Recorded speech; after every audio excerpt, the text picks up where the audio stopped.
We're coming to you from the lofty heights of the Melbourne Convention Centre with the Yarra River behind us and Docklands stretching off in the opposite direction for the launch of the Liberal campaign for election 2019. I'm joined by our political editor, Andrew Probyn. Shortly also we'll be talking to the Finance Minister, Minister Cormann, and one of our political reporters, Jade McMillan, is also on site. She'll be bringing us some updates from downstairs. But Andrew Probyn, the purpose, or if you like, the theme of this launch, what's it going to be? Well, I'm told that the theme today from Scott Morrison is going to be all about the promise of Australia. He's talked last week about the quiet Australians. It's another way of talking about the undecided voters. There's a whole swathe of people who might have been tuned out by the ghastliness of politics in recent years and perhaps recent weeks, Greg. So today is Scott Morrison's appeal to them.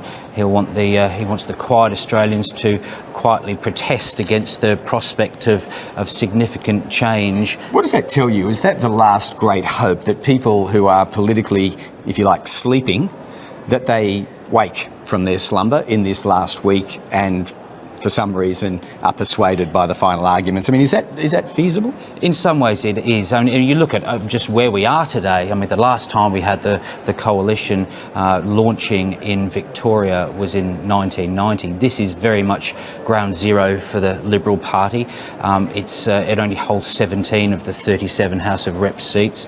The Nats hold another 3, but when you consider that Labor's already been given 1 extra seat because of some redistributions and South Australia losing a seat, and the fact that 2 of the Liberal seats are notionally now Labor, you have a situation now where the Liberals really do need to pick up a couple of seats in Victoria to win.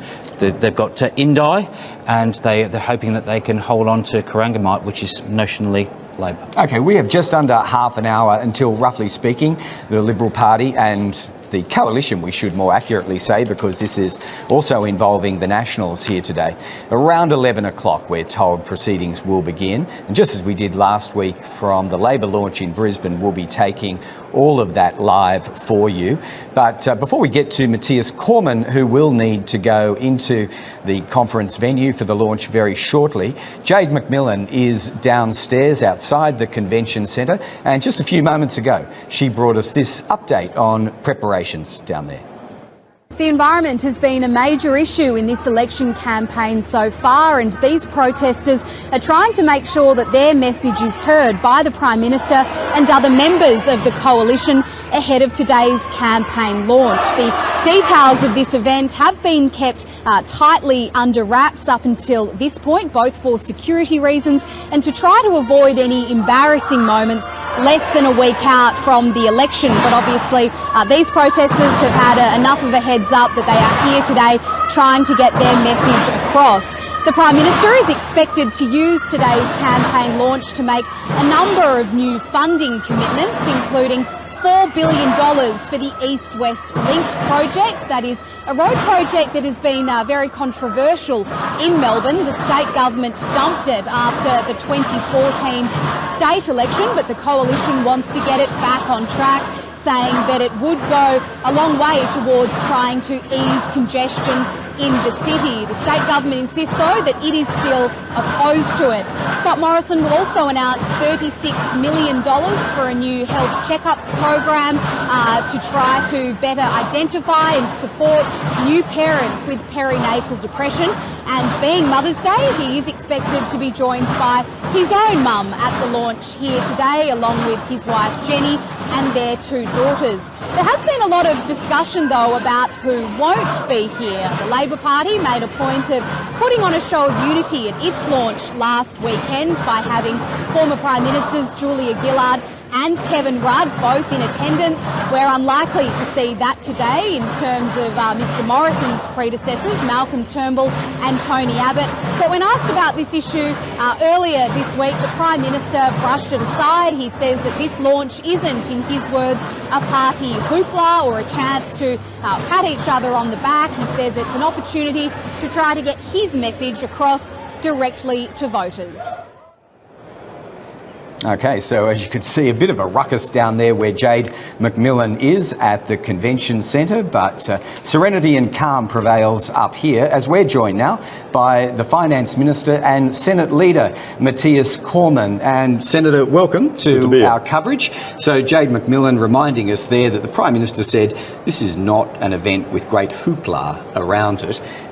What's the thinking behind what it needs to achieve and the way that it's been designed today? Well, this is a very important opportunity for the Prime Minister to talk directly to the Australian people about the choice in front of them at this election. And it's a choice between a Liberal national government continuing to build a stronger economy where all Australians have the best possible opportunity to get ahead, and the alternative, a shorten-led Labor government which would make our economy weaker. Our lower taxing agenda will shorten higher taxing agenda. Our commitment and track record of repairing the budget, getting the budget back into surplus, and of course the Labor Party which doesn't know how to manage money, which is why they're coming after you with more higher taxes all the time. And of course our approach, which has guaranteed increased funding for hospitals, schools, medicines, infrastructure in a way that can be paid for in a strengthening, on the back of a strengthening budget, and of course the Labor Party which is not able to do the same. Haven't you been already outmanoeuvred by Labor? They're offering bigger surpluses, a faster achievement of the 1% surplus, 1% of GDP, and bigger social spending. Well, firstly, Labor's numbers cannot be believed. Labor has not explained, for example, the impact of their high taxing agenda on economic growth, on jobs, on property values, on the cost of rents. There's a whole range of unanswered questions there. And of course, they've not included a whole lot of spending promises, firm spending promises that they've made in their costings. They haven't been paid for. I mean, Labor made a very firm commitment to increase foreign aid funding to 0.5% of gross national income. And that's in their platform, but they haven't offered us a binding platform. And indeed, from the first budget, from the first year, getting back to 0.5% of GNI, which costs between $68 and $82 billion over a decade, not paid for. Indeed, they've made a firm commitment, an election commitment, to increase the refugee intake to 32,000 every year. That costs $6.2 billion over the medium term, not paid for. They've made a firm commitment to increase science funding to 3% as a share of GDP by 2030. That costs more than $30 billion, not paid for in their costings. And of course, you've got to remember, like all of this comes with $387 billion in higher taxes, which would weaken our economy, cost jobs, and leave all Australians worse off. They're saying the budget would be $87 billion better off over that period. Well, Labor has not delivered a surplus since 1989. The Australian people know that Labor Party... Neither is your government. Well, that is actually not true. That is actually not. You've got your facts wrong. If you say that we have not delivered a surplus since 1989, you are factually incorrect, and I would send you to the ABC fact check. This term I'm talking about. Well, okay. Well, we have inherited from the Labor Party in 2013, from Chris Bowen in 2013, a weakening economy, rising unemployment, a rapidly deteriorating budget position, and we've been able to turn that situation around.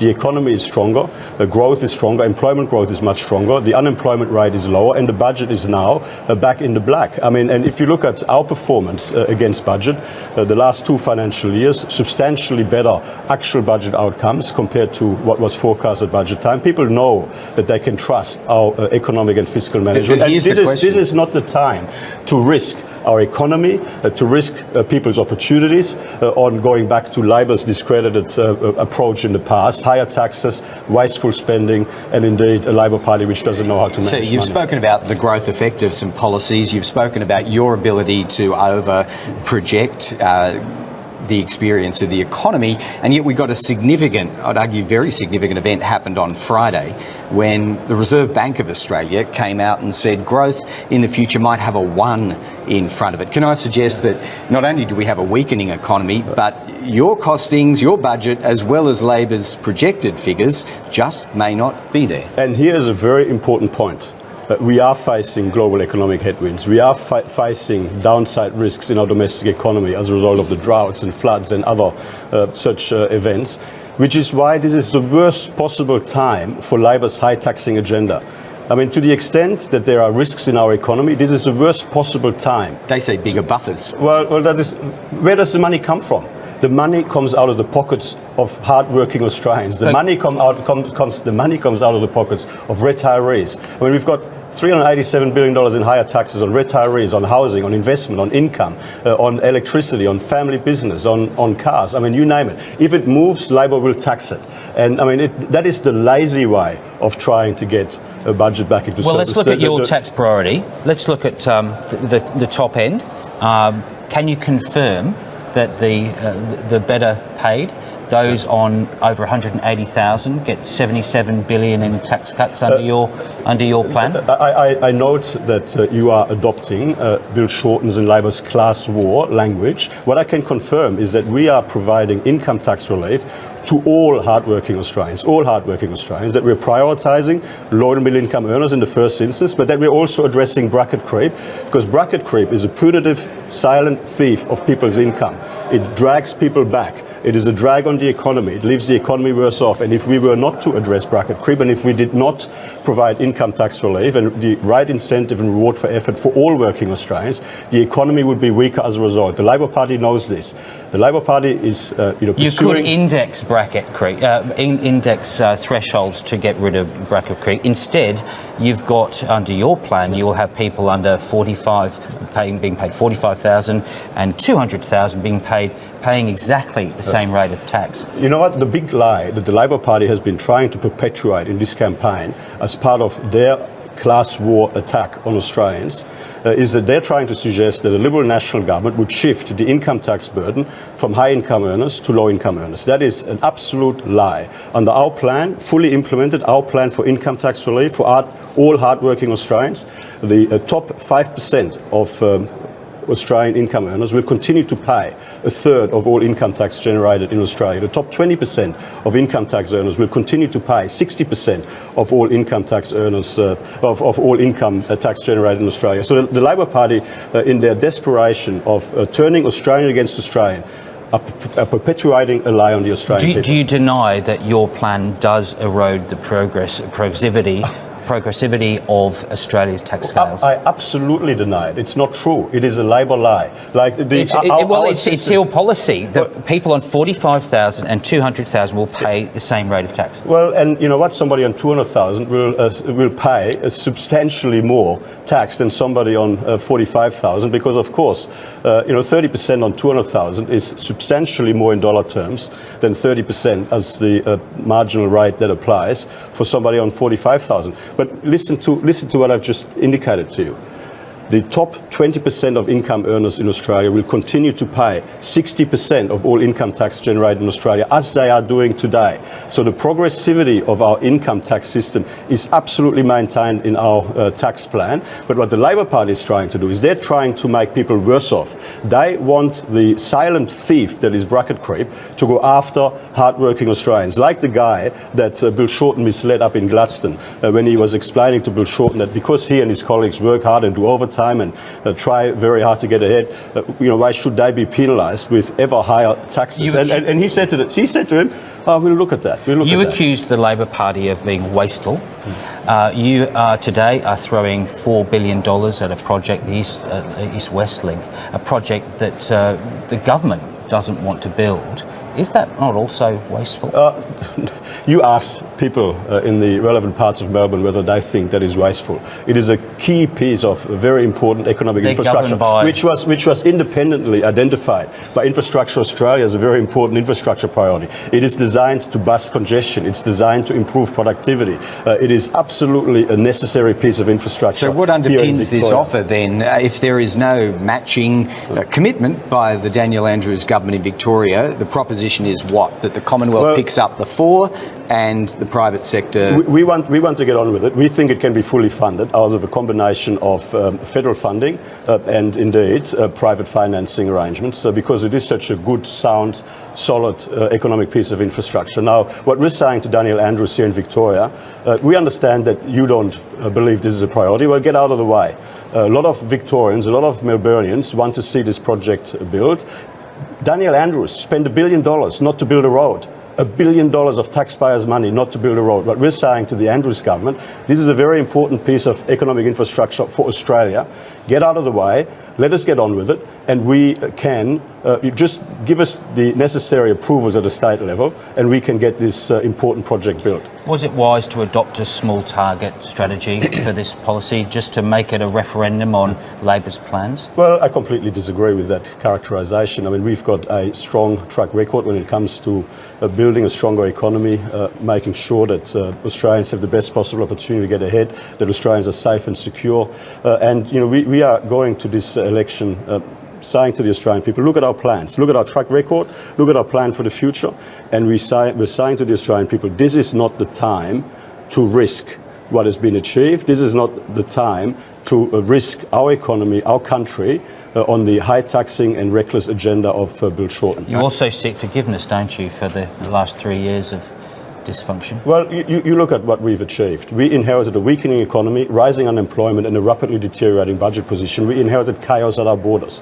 We have strengthened the economy. The unemployment rate is well below where it was and where it was anticipated it would be. And indeed, our budget is now on track back to surplus as of 9. Well, because we inherited a deteriorating budget trajectory from Labor. The deficits obviously have been coming down as a result of our work. We're now back into surplus. And now that we are in surplus and projected to remain in surplus all over the medium term, we're going to pay off Labor's debt, the one that they've left behind for us. All right, I know you have to get off to the launch very shortly, and you have been generous with your time. One last question, Matthias Cormann. There won't be former leaders and former prime ministers here today for reasons you can outline if you wish, but what does the party lose in not honouring its past in that way today? Today is an opportunity for the Prime Minister to talk to the Australian people directly about the very important choice in front of them at this election.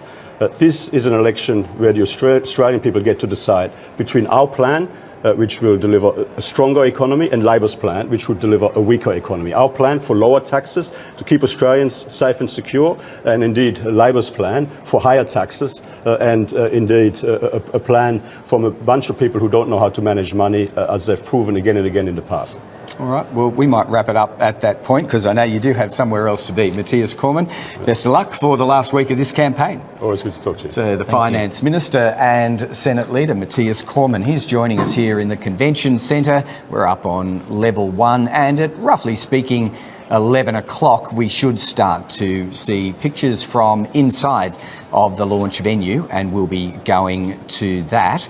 Now, Andrew Probyn, we'll just discuss a couple of things washing up from the Matthias Cormann interview. We will go back in a moment to Jade McMillan, who is downstairs on ground level here at the Convention Centre. But this budget costings argument, obviously it picked up a level on Friday when Labor put its figures out.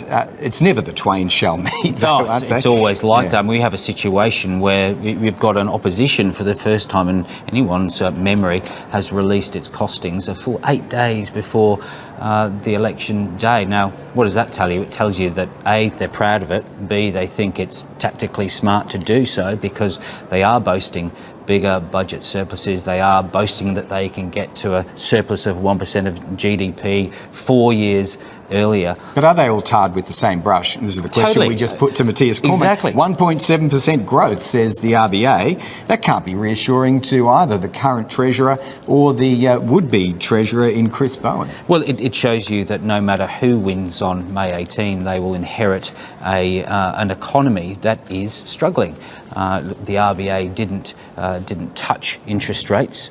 You can imagine that they'll be cutting interest rates, if not in June, but July. Yeah. So this is a problem shared by both. It's a problem that has not quite been resolved by Treasury or the Coalition or Western governments, because we have a situation across the world where wage growth and doesn't seem to now lie in check with economic growth. We have growth of jobs, but it is not translating into wages. It has left a lot of grumpy people, those quiet Australians they're talking about. But we're here in this, as you were saying earlier, this cavernous building.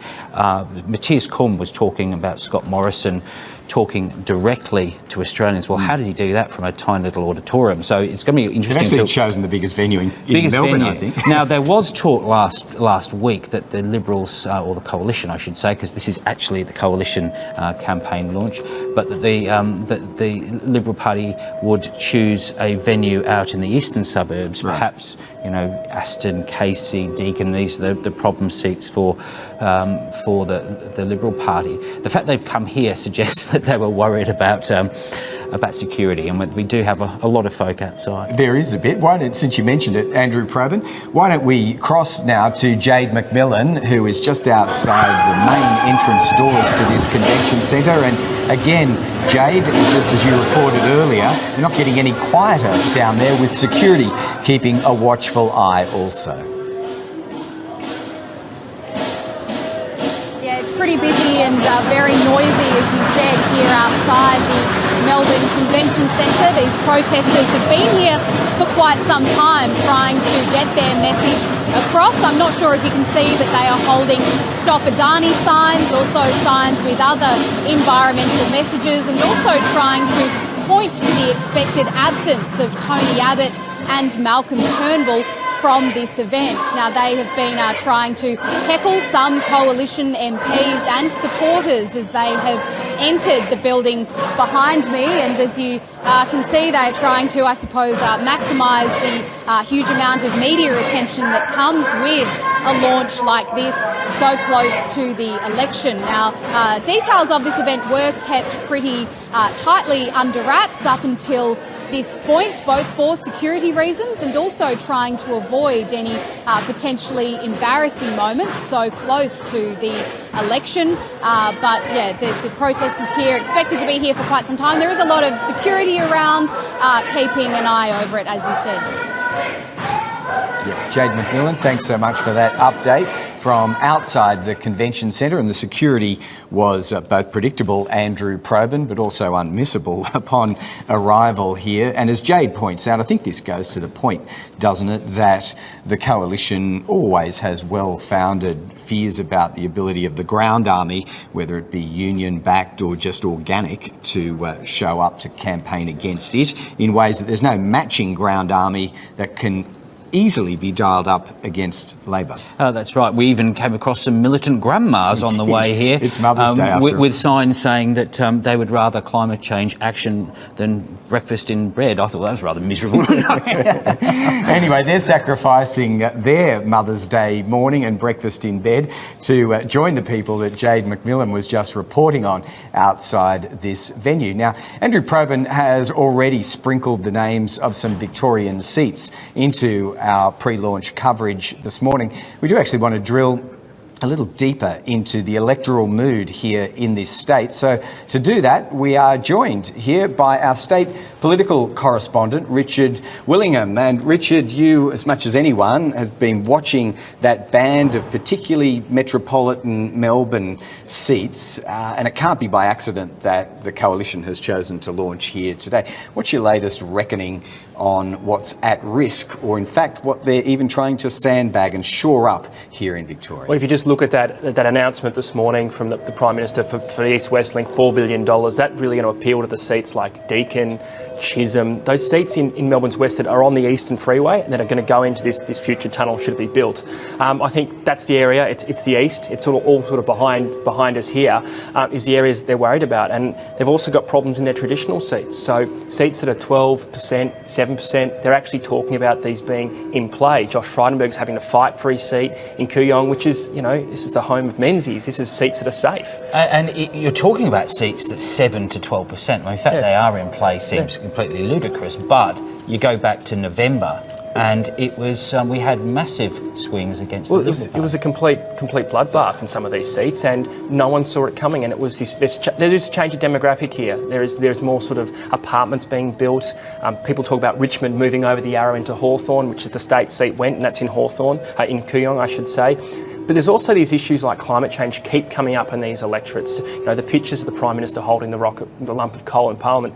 People over there don't particularly think that's a good idea. And so there is that backlash. How far that's gone is the big question. And the big question is, did that sort of resentment with the Liberal Party, was that did it come through at November and it was exhausted, or is it going to come back again this time round? Was that the message, basically? And the subject of some of your journalism over the last few months has been what's happened actually inside the Liberal Party. Now, describe for us what has happened when it comes to outside forces coming in. Well, there's been this fascinating sort of realignment within the Liberal Party in Victoria, and it's been going on for several years, but basically a recruitment drive, some people would call it branch stacking, of conservative church groups, Probus groups, groups like the Mormons have been targeted, and they're coming into the party and they're becoming more socially conservative, and there's been sort of takeovers of administrations, and there's been a big fear from sort of traditional Liberals, from the moderates, saying we can't lurch to the right in this, particularly in Victoria, because voters here don't like it. And the base of the Liberal Party, the sort of small level Liberals, showed in November that they've turned off, and that's why you've got problems like in Higgins and Kooyong, as you said, seats of 7 to 12%. They're actually having to campaign quite hard. I don't want to dwell too much on their launch day, on their woes, but since you're talking about this battle, this internal battle for the heart and soul of the Liberal Party, did we not see remnants of it already in this campaign with the calibre of candidates chosen in what we would describe as safe Labor seats, to be fair, but the due diligence question, what party that is well functioning would have had some of those candidates in some of those seats? Well, these candidates were sort of, some of them were thrown in at the last minute because they had problems with Section 44 with their first candidates, but these people have come in and they haven't done the due diligence. These people have got some fairly outdated, vile views, and the fact that the party is still willing to put them up, and that these people, it's all from these groups, from this change of the make-up to this party. It really does ask questions about the organisational structure and who's actually checking off on these issues to make sure that these candidates are appropriate. Who is in charge? That's the question, and I think whatever happens next Saturday, there's going to be some serious questions asked. There's some people in the Liberal Party in Victoria particularly saying they need to get belted so they can actually have the reset in Victoria, so they can work out what they stand for as a party. Robert Clark's the new president of the party. He took over from Michael Kroger. What's he said publicly about the shape of the Liberal Party? Well, he actually hasn't said a huge amount publicly. It's very much been keeping a lid on things post-November up until now. I think there's tried to be some resemblance of unity heading into, they don't want any more distractions, while the Prime Minister's trying to fight a pretty tough campaign. They don't need this distraction here. But I think, watch this space basically after the election, and it'll be interesting if the party does hold on to those seats, which you'd expect them to. We're talking a lot about Kooyong and Higgins, but you still on balance think that they will hold those seats. It'll be interesting to see what sort of venom happens there. And what do the membership do? Are the traditional members going to turn up? Are they turning up to hand out how to vote cards? Are they doing the thing? You talk about a ground game before, and we know that Labor and that side of politics is much better at getting the troops out, as we saw this morning. One of the problems for Liberals are there's some of their members are quite frustrated with where they are in Victoria as a party, and are they going to be out there on pre-poll, on election day, handing out? And obviously we'll find out next Saturday. But I imagine some are being pressed into service to fill the seats in this large launch venue today. Rich Willingham, looking further north, perhaps to what the Liberals would call a bright spot, Indi. Yeah. They went into this with high hopes, actually, of hauling that back from independent to the coalition. If not the Liberals, then maybe a national. What do you reckon's going on in Indi? From what we're picking up, it does sound like the Liberal candidate there, not the coalition. The Liberal candidate is probably the favourite now. It's obviously very hard for an independent to take over from an independent. We talked to Cathy McGowan recently. She said the biggest challenge is taking her personal brand and giving it to someone else, which sort of defies the idea of an independent, really. So if it happens, it'll be groundbreaking, I guess. But I think there is probably a conservative-minded seat. It may go, and that sort of a lot of Liberals in Victoria are pinning their hopes on that being one that they can pick up, which will offset any other losses here, because they don't speak very highly of their chances in Dunkley, in Frankston and Chisholm, which is Julia Banks's former seat. Well, that's interesting, those, and also Corangamite. Labor was saying weeks ago that if it doesn't win Dunkley and it doesn't win Corangamite, then it's not going to win government. But Chisholm looks like it looks almost like the Liberal Party have given up there. Well, there doesn't seem to be any action there, really, from the... Although you could argue that this East-West Link promise today is certainly aimed at places like Chisholm, but it doesn't seem to have been a great campaign in Chisholm, and that's one seat that you'd think that is going to fall. There's another absolute belter of a contest between two very prominent and clever women. Steve Higgins, you have Fiona McLeod, Labor's candidate, very prominent barrister, and then you've got Katie Allen, renowned doctor. What are you picking up in that contest? I think this is where we're going to see, if there is this big backlash from the traditional Liberal base, it's going to be in Higgins. Probably Kooyong is probably a little bit too big a margin. I think the Treasurer probably will be safe, but Higgins is fascinating because at the state level you've got a Green seat, which is basically on whoever finishes second from preference flows between the Labor, Liberal and the Greens. Allen was against a Green. She ran it for Brown, and she actually, the Liberal Party suffered a 10% swing there on their primary vote. It's a fascinating seat, and as I mentioned before about demographic change, you've got a lot of apartments going up in places like Paran, South Yarra, even Toorak now. The demographics are changing, and there's something like 20,000 people have moved into Higgins and left. So there've been a turnover of 20,000 people since the last federal election. Now, how does a political party work out how these people vote? It's a very transient population. Because electorates are roughly 100 to 150,000 it's a huge number. And again, I mentioned climate change earlier. That's something that's resonating there. There was a study, I think Roy Morgan poll, that showed that Higgins had the highest concern of climate change of any seat in the country.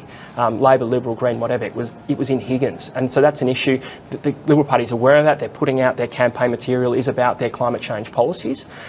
Labor obviously think they can win it because they did remove their candidate, not for any controversy, to bring in Fiona McLeod. But when you consider you've also got you've got Oliver Yates campaigning on the same issue in Josh Frydenberg's spot, and you've got Julian Burnside on climate change and refugees in the same seat. It's those two seats, Higgins and Kooyong, are just fascinating because they say a lot about where the modern Liberal Party needs to campaign, I suppose. I think it says a lot about too their problems, how different Victoria is, and how particularly Melbourne. Most progressive state in Australia, says Dan Andrews. Yeah, and John Howard called it the Massachusetts of Australia.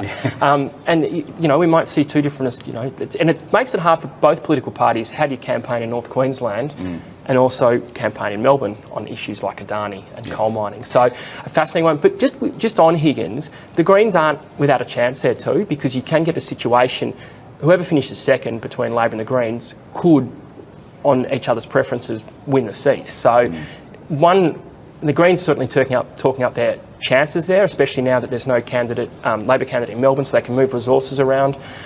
So I think it's going to be one of the... What about the seat of McNamara? Now, this is Melbourne Port's seat. It's Michael Danby's old seat. It's not far from here, in fact. We're in it. And McNamara, it's called now. You've got a three-way contest. And again, the Liberals tend to actually get a higher primary vote, but Labor, for the last few years, has been winning it on the basis of Greens' preferences. So what are you picking up there? Well, that's another fascinating thing. The Greens think they're a chance there too, because they only finished 300 or 400 votes behind Labor last time, and if they'd got ahead, they would have won the seat. I think the Liberal vote there will actually go down. They haven't had a very good campaign there. There is that move for the change of government in Victoria, at least. They didn't have a great campaign there in the state election, 10% swings against the Liberal Party in places like Albert Park. And there's not many people in the Liberal Party think they can win this. Greens think they're a chance. It'll be fascinating to see what happens now that Michael Danby's not there. He obviously had a strong relationship with the Jewish community. It's the heart of Melbourne's Jewish community there. Josh Burns is replacing him. He's worked for the Premier Daniel Andrews, also from the Jewish community. So it'd be fascinating to see whether Michael Danby was a positive on the Labor vote or a negative. He's obviously always been outspoken and always on the same line as everyone else in the party. So it's certainly going to be one to watch as well. But I think Labor will probably win that seat. Yeah, lots of incumbency in the retirement of an MP is always a significant factor. Just to bring our audiences up to date on News Radio and on ABC News Channel, we have passed the hour of 11 o'clock here in Melbourne, and very roughly speaking, it had been indicated that the Liberal and National campaign launch would begin at about 11. So we can still hear a bit of a din in the convention centre and bells ringing, summoning people into the hall. So we expect it to begin momentarily. We'll just keep bringing you some analysis of aspects of the campaign today until such time as the pictures emerge. And just as we did last week, we will bring them all to you and then follow up afterwards with some further analysis. Andrew Probyn, I think we expect Simon Birmingham, another prominent figure in the Liberal campaign throughout, to come and join us, and we'll have Jade McMillan as well. But Simon Birmingham, Matthias Cormann, Most of the cabinet, we believe, I think, are going to be here today. Some of whom have been very quiet during this election campaign, but interesting if Melissa Price, for example, turns up. She's been the focus of a lot of almost a Where's Wally type political tactic there. She's been very quiet despite the fact that environment, climate change and even a UN report on climate change has been in the news. But this election campaign has been very much a one-man show. If the Liberal Party, if the coalition were to actually win this election, it would be an astonishing one-man effort from Scott Morrison, who inherited a bit of a shambles, let's say, in August. He has turned around the focus to very much Labor's agenda, and also his stability, his personal stability, and the fact that he says he can deliver on the borders, on the finances, and that the other side is very much too much of a risk. The risk of change has been central to this campaign, not just for the last 4 weeks, but for some months. Can I just explore that hypothetical with you? Because there's no better day than today, I suppose, if you're a Liberal supporter, than to contemplate the possibility of the return of a Morrison government. So let's just put that in the ground as something that might occur. What would that say about the modern Australian electorate, given the choices that were on offer, that they went with the don't trust the other guys argument? Well, if the coalition were to win, this would probably transform election campaigns for decades to come. We had the Fight Back campaign of John Hewson in 1993. That was an agenda he issued late in 1991, campaigned on it for best part of 18 months, and then lost in the 93 unlosable election. We have in Bill Shorten's agenda, Labor's agenda, something that has been amassed over 3-4 years. A lot of the policies that they've been campaigning on were the ones they presented, for example, in the 2016 campaign. If they were to lose, we would have a situation where no future opposition would present such an ambitious agenda because total of the risk aversion would kick in, wouldn't it? Total risk aversion, and although Matthias Cormann denied it, the coalition has taken a small target strategy. They've done it very deliberately so that they could focus on Labor's agenda. Both men are campaigning on the same platform, and it's Bill Shorten's. One's in favour of it, and the other is dead against it. Of course. And now, as you're seeing on your screens, if you're viewing our coverage, audience members are still taking up their seats, but we are starting to get those pictures coming through from those who are organising this event. So keep an eye on that, and as soon as the action proper begins, then we'll bring it to you. We're still joined here on our set by State political correspondent Richard Willingham. And Richard, this is absolutely the coalition's day, but it can't be by accident that one Bill Shorten on his birthday is also very active in the state of Victoria today. I suppose there's no gentleman's agreements at play here. No, there's a week to go. Not surprised that he's out there doing, and guess what? It's infrastructure as well. So Scott Morrison's talking about the East-West link. Bill Shorten is going to commit $10 billion to a rail loop. It's a lot of money, but I'm going to cut Richard off at that point, because as you're seeing, Sarah Henderson is on the stage from Corangamite. Let's go straight to the Liberal launch now, coalition launch, in fact, of 2019.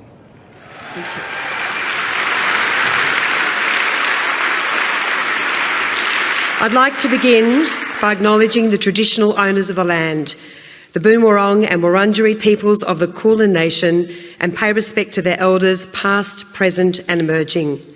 And of course, a very special acknowledgement to all the mums here today. Happy Mother's Day.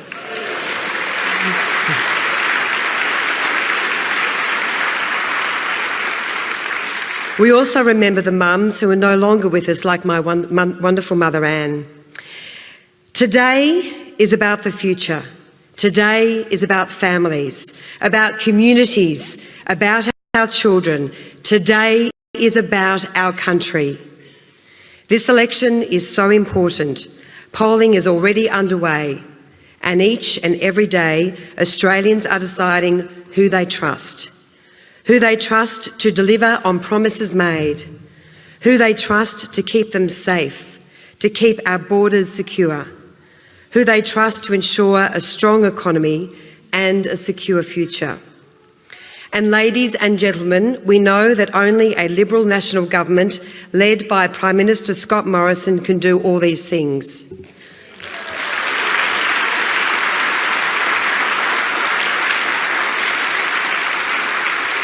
Only our government has this track record of delivery: balanced surplus budgets, secure borders, a strong economy.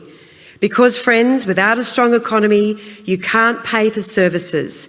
You can't increase funding for schools and hospital and aged care. You can't deliver infrastructure, better roads, faster rail, including, might I add, in Geelong and Corangamite.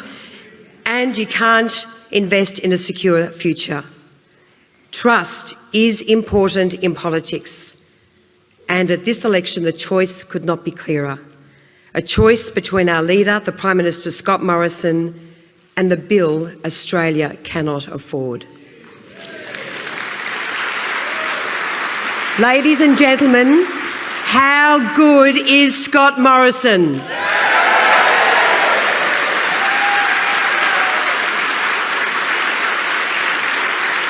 I serve in his government and in his ministry. He is a man of integrity, a man of conviction, of strong values, someone you can trust to deliver, to get things done. Then there's Bill Shorten, who not even the cleaners at Clean Event could trust. For the past 2 weeks on pre-poll, I've learned that many people in Corangamite don't trust Bill Shorten, including local union members and former shop stewards who saw him run the factory floor and never want to see him run the country. Ladies and gentlemen, my late mother served as a Liberal MP in the Kennett government. She, along with my father, taught my brother, sister and me to stand up for what we believed, to do what's right and take individual responsibility for our actions. They taught us to live within our means and that no one owed us a living, to work hard. They instilled in us a strong belief in family, in community and in a fair and just society. These are my values. They're Liberal values. They're our party's values. I am so proud of our party. I am so proud of our government and of our Prime Minister. I know you are looking forward to hearing from him shortly. But first, could you please be upstanding for the national anthem performed by our fantastic singer who is also our candidate for Fenner. She flew down from Canberra with her mum to be with us. Please welcome to the stage Leanne Castley.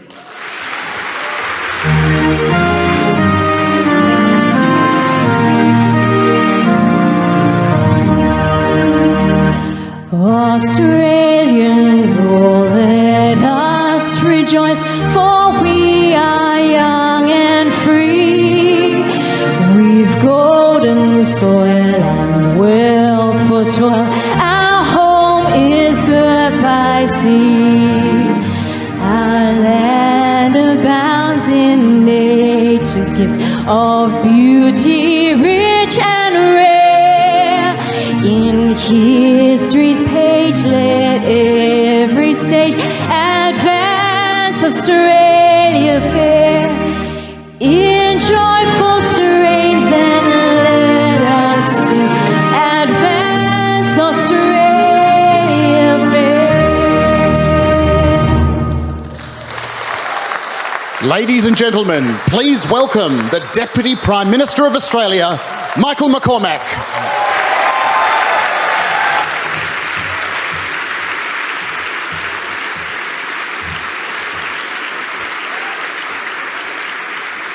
Happy Mother's Day to all the mums out there.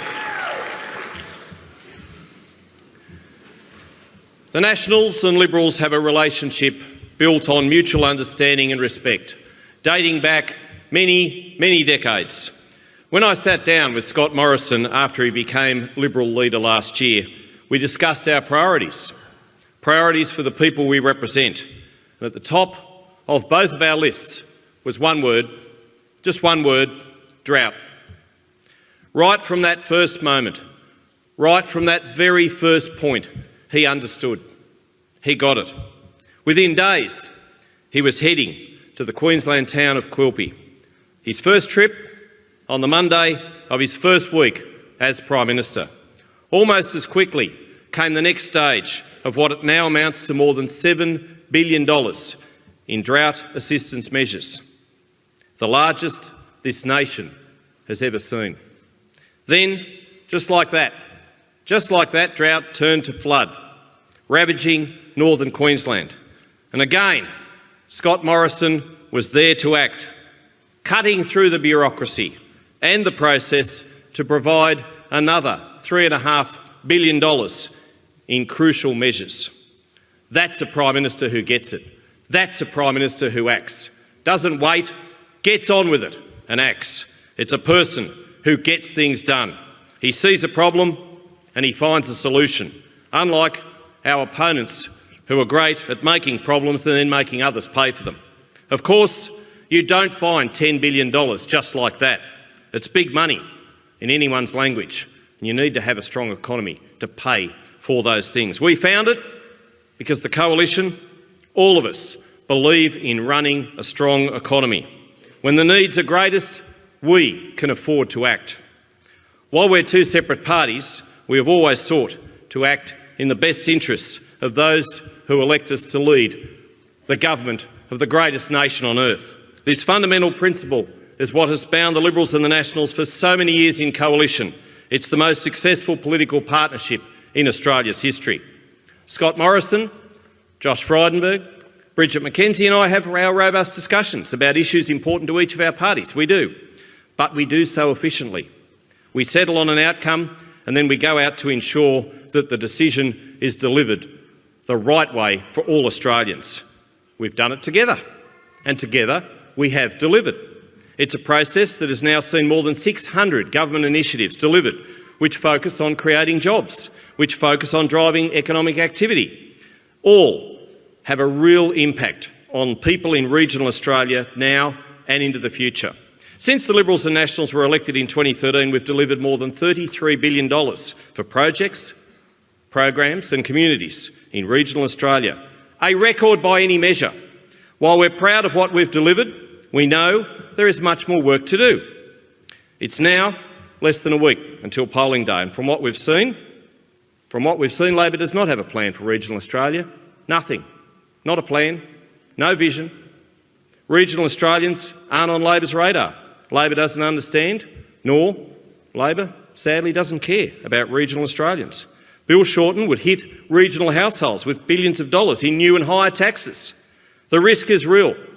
Bill Shorten and Labor have not yet announced a plan for jobs in regional Australia. Labor voted against the Drought Future Fund in the Parliament, a $3.9 billion investment, growing to $5 billion in the future. It's a future for agriculture. It's a future for our regions. But Labor could not bring themselves to support it. Between 2007 and 2013, Labor did not build, install, fund, promise one mobile black spot phone tower. Funding programs that generate productivity, such as the Building Better Regions Fund, are in doubt. Labor cut and diverted those programs when last in government. We have committed more than $3 billion to water infrastructure. This would not happen, ladies and gentlemen, boys and girls, under Labor.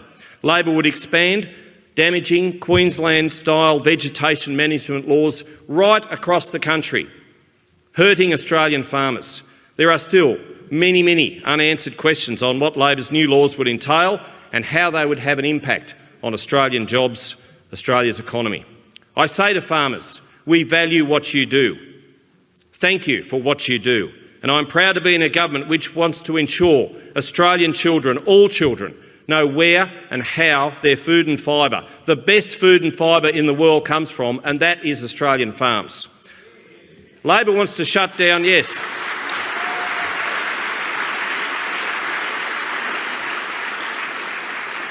Labor wants to shut down our resources sector, our energy supplying, export earning, economy driving, job creating mining industry.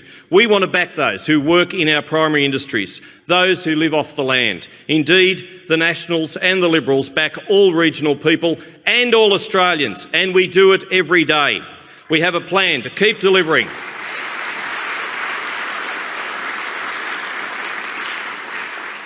We are investing a record $100 billion on infrastructure in the right place, right across this nation, because every place is the right place for more infrastructure, and we're getting on and we're doing it.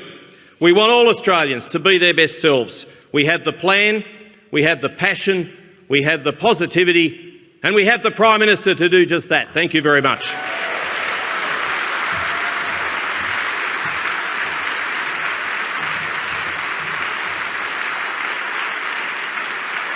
We live in the best country in the world, but our future depends on a strong economy. Last year, for the first time, over 100,000 young people got a job.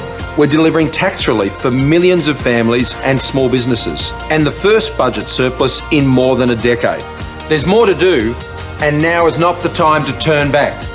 We're getting on with the job, building our economy, securing your future. Labor can't manage money. They've broken the bank every time they've been in government. When our economy was weakened by Rudd and Gillard, Labor kept taking your money, spending it, and racking up $240 billion in deficits. Over $1 billion a month in debt interest that we're still paying. Just when the Liberals are turning it around. Don't let Labor go for broke again. Labor, it's the bill Australia can't afford. Labor's billions of dollars in higher taxes will impact everyone. Their retiree tax will take money from those who've worked hard to save. Their family business and housing taxes would take money away from small business and families. And who will be left to pick up the bill from Labor's spending spree? That's right, a generation of young Australians. Labor, it's the bill Australia can't afford. Authorised by Ahurst, Liberal Party of Australia, Canberra. Ladies and gentlemen, please would you welcome to the stage the Treasurer and Member for Kooyong, Josh Frydenberg.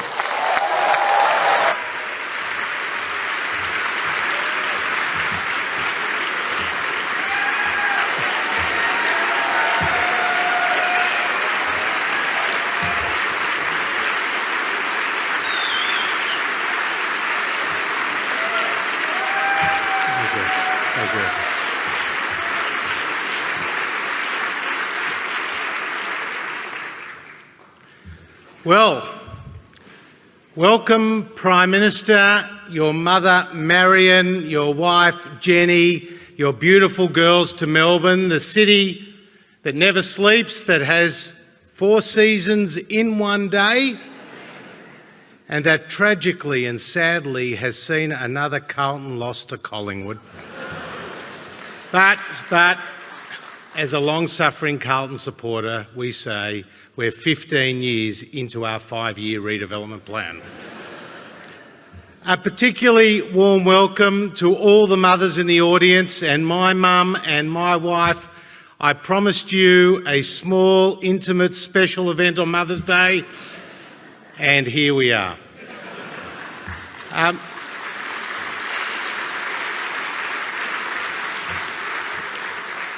It's fantastic to see so many colleagues and candidates here today who are working hard to see a re-elected Morrison government on May the 18th.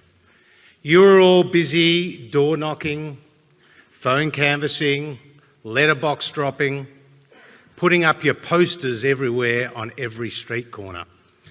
In fact, after my first campaign, my wife went to work.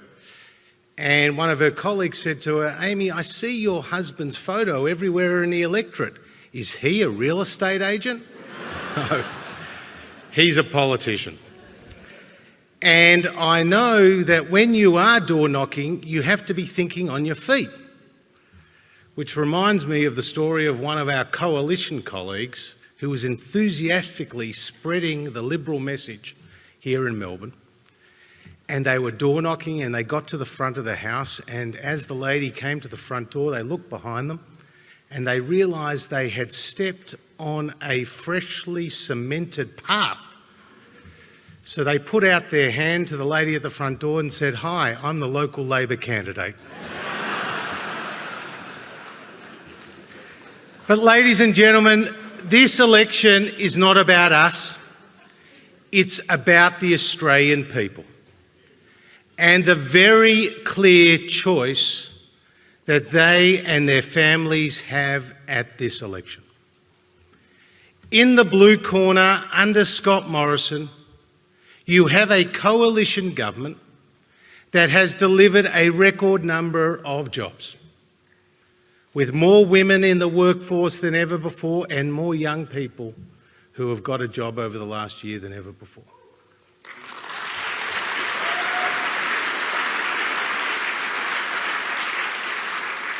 Higher growth than when we came to office, lower unemployment than when we came to office, stronger investment than when we came to office, and a budget that is back in the black and back on track.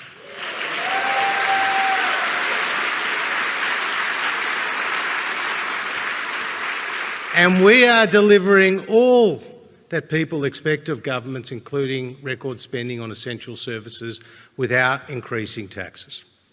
Now, the same cannot be said of those in the red corner, because Bill Shorten and the Labor Party are promising $387 billion of higher taxes that will suffocate the economy, lead to fewer jobs, lower wages, and a weaker Australian economy. Now, when it comes to the Labor Party, do not look at what they say, look at what they do. Because take the retirees tax. They tell you it won't affect many people. Well, there are over 1 million retirees who are going to be hurt and hit by Labor's retirees tax. They say to you it's about levelling the playing field, but they exempt the unions and the union-backed funds and targeted self-funded retirees. And they say it's about fairness. How is it fair to target people, predominantly who are women, who have saved diligently for their retirement and done nothing wrong, and indeed push many people onto the pension? That's Labor's record on the retirees tax. But if there is one bit of advice that I'd encourage you to take from the Labor Party, it's when Chris Bowen tells you if you don't like their retirees tax, don't vote for them.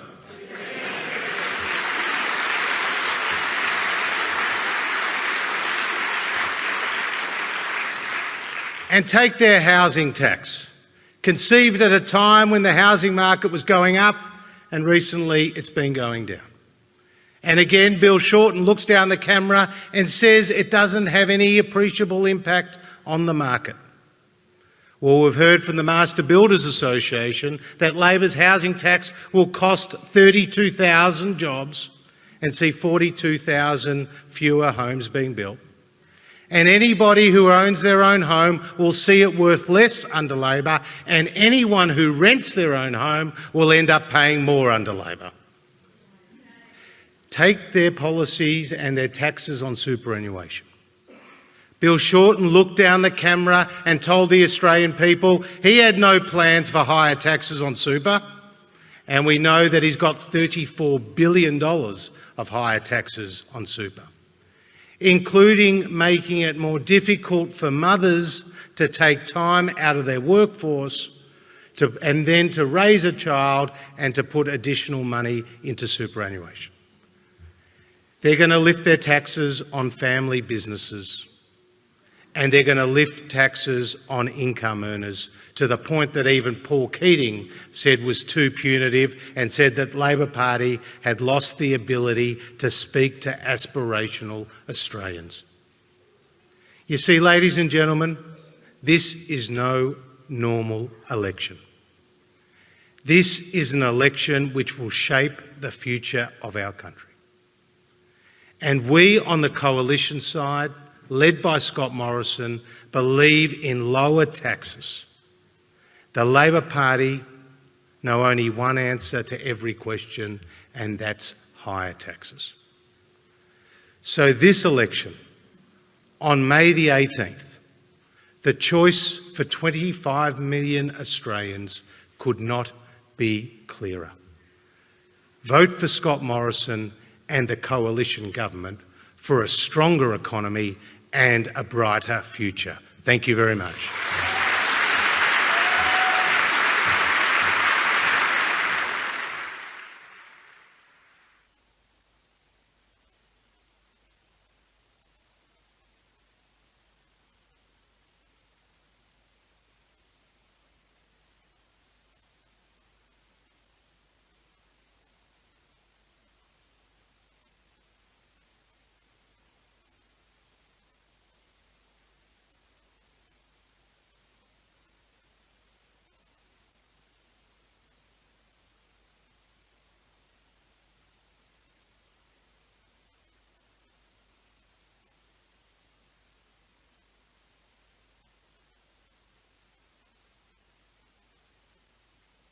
So, is Dad a good cook? Curry, and it's really good. He can cook curry.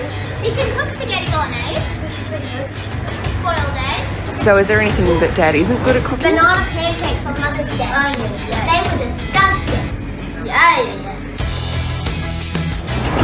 Australia is the greatest country in the world. There's no doubt about that. Our future depends on the strength of our economy. Jobs change lives. Jobs change communities.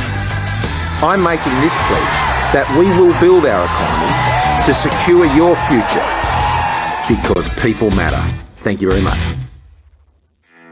Jenny and I met when I think I was 12, 11 or 12. I think that was about year 9, and I saw him again and thought he was cute and all the rest. He took my name on the train and never called.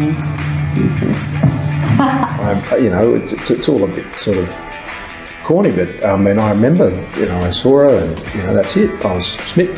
That was it. I was done. I think he used to bring me flowers on a Friday, usually some roses, whatever, and that stopped after we got married. As those things sometimes do, they shouldn't. How did you ask Jen to marry you? Oh, that's a terribly unromantic story. It was so unromantic. We were just walking through up Macquarie Street one day. And then we stopped on the way back and he goes, oh, let's just sit on seats for a minute at Martin Place. And I was like, what? On a little bench just outside the top of Martin Place there. And he just sat down and said, would you marry me? And I was pretty impressed myself because I surprised her. I laughed. I didn't believe him because it was like, really? Here? She didn't see it coming. She didn't know it was going to happen then. He told me he was serious, so yes, I said yes. And then he went to the little flower vendor there in Martin Place and bought me a bunch of flowers. Like most couples, you don't assume that you're going to have problems with having kids. And for many years early in your married life, you're not seeking to do that either. You're trying to get established and hadn't given it much thought, but then we decided we would. And then that sort of began just for years, for absolute years. It was all up, around about 14 years. I think in the end, not from the one person, but it ended up, I think we would have done about 10 cycles. And over that period of time, you go through some incredibly difficult periods, both in your relationship, in your faith. I sort of gave up at one point. I can't even remember how old I was, but it was taking a while and then it was drawing on and I'm thinking this is a bit strange. And I think about 26 I ended up having some investigative surgery and found out that I had really bad endometriosis and that was going to make it difficult for me.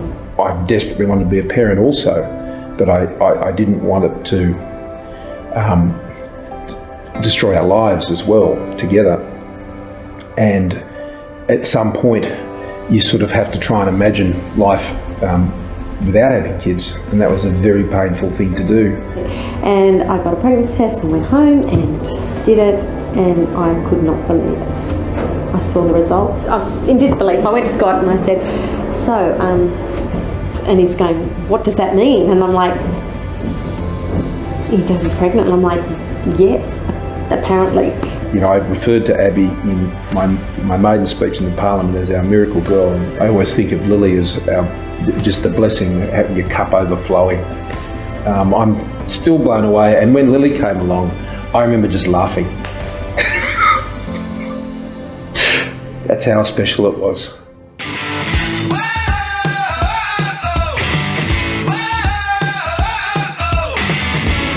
What are Scott's worst habits? Well, you don't have time. Being put on the spot. There's none. No, there's none. plenty. There's plenty. If Jen was a superhero, who would she be? Jen would be, I don't know what her name is, but you know in The Incredibles, the mum in The Incredibles, and her arms can just go everywhere and do everything and do all this crazy stuff. I like that mum. She's great. That's Jen. He'd be Superman because Clark Kent. He looks. Well, he used to look a lot like Clark Kent. Yeah. You can't have that one. He loves the Sharks. He talks about the Sharks, talks about the players. He is fully committed. He loves them. As much as we are passionate about a strong economy, it's actually why we're passionate about it that matters. That enables you to have the health services, the education services and all of the other things that flows. When our farmers are hit with calamity like they have been in North Queensland, being able to strengthen Australians, whether individually, in their communities, as a state, a country, that's what really focuses me.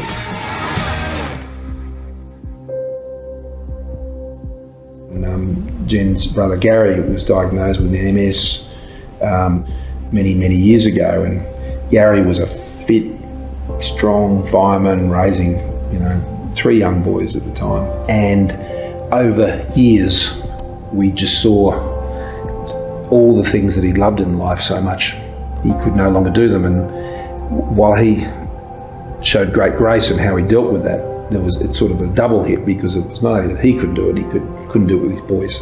And today he's very limited with his mobility. But he taught his sons an amazing lesson, and me an amazing lesson, about the character and the strength of disabled Australians.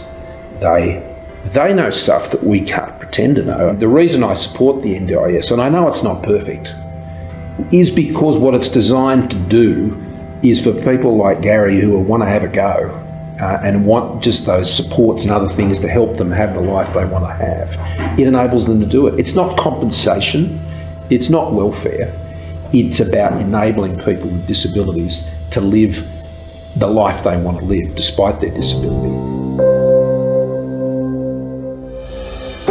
The Liberal National parties believe that the strength of our economy is rooted in the hard work and effort and enterprise and aspiration and the champion in every single Australian. And over the last 5 years, they've been supported by a government that has been backing them in. Keeping our economy strong is how we secure your future. We have a plan to make Australia stronger. Australians will have the opportunity to back that plan as we're backing it. Ladies and gentlemen, a warm welcome please for the Morrison family.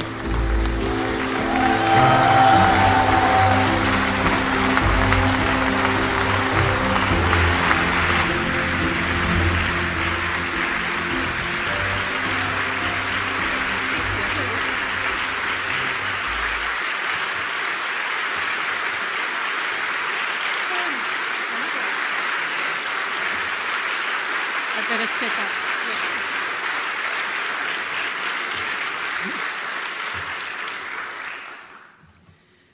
My name is Marion Morrison, and I'm Scott's mum.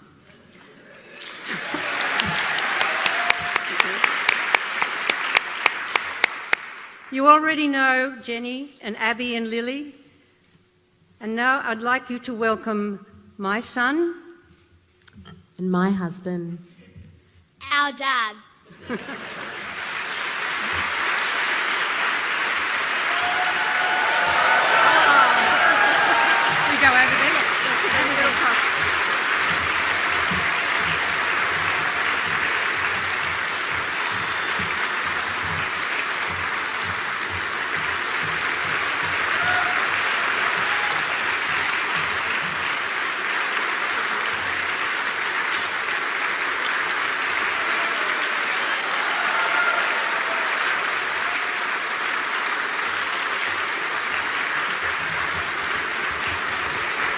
Aren't they fantastic?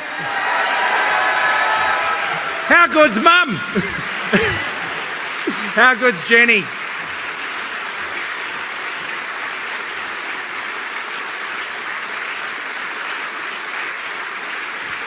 Well, thank you, friends. Thank you, colleagues. They're the women in my life. I couldn't love them more if I tried, and they couldn't love me more if they tried. Happy Mother's Day, Mum. Happy Mother's Day, Jen, to all of our mothers. Happy Mother's Day wherever you are today.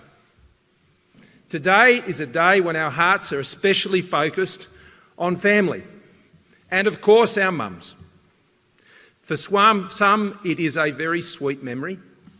For some, today, it is a painful void for what has been lost or was sadly never there for you.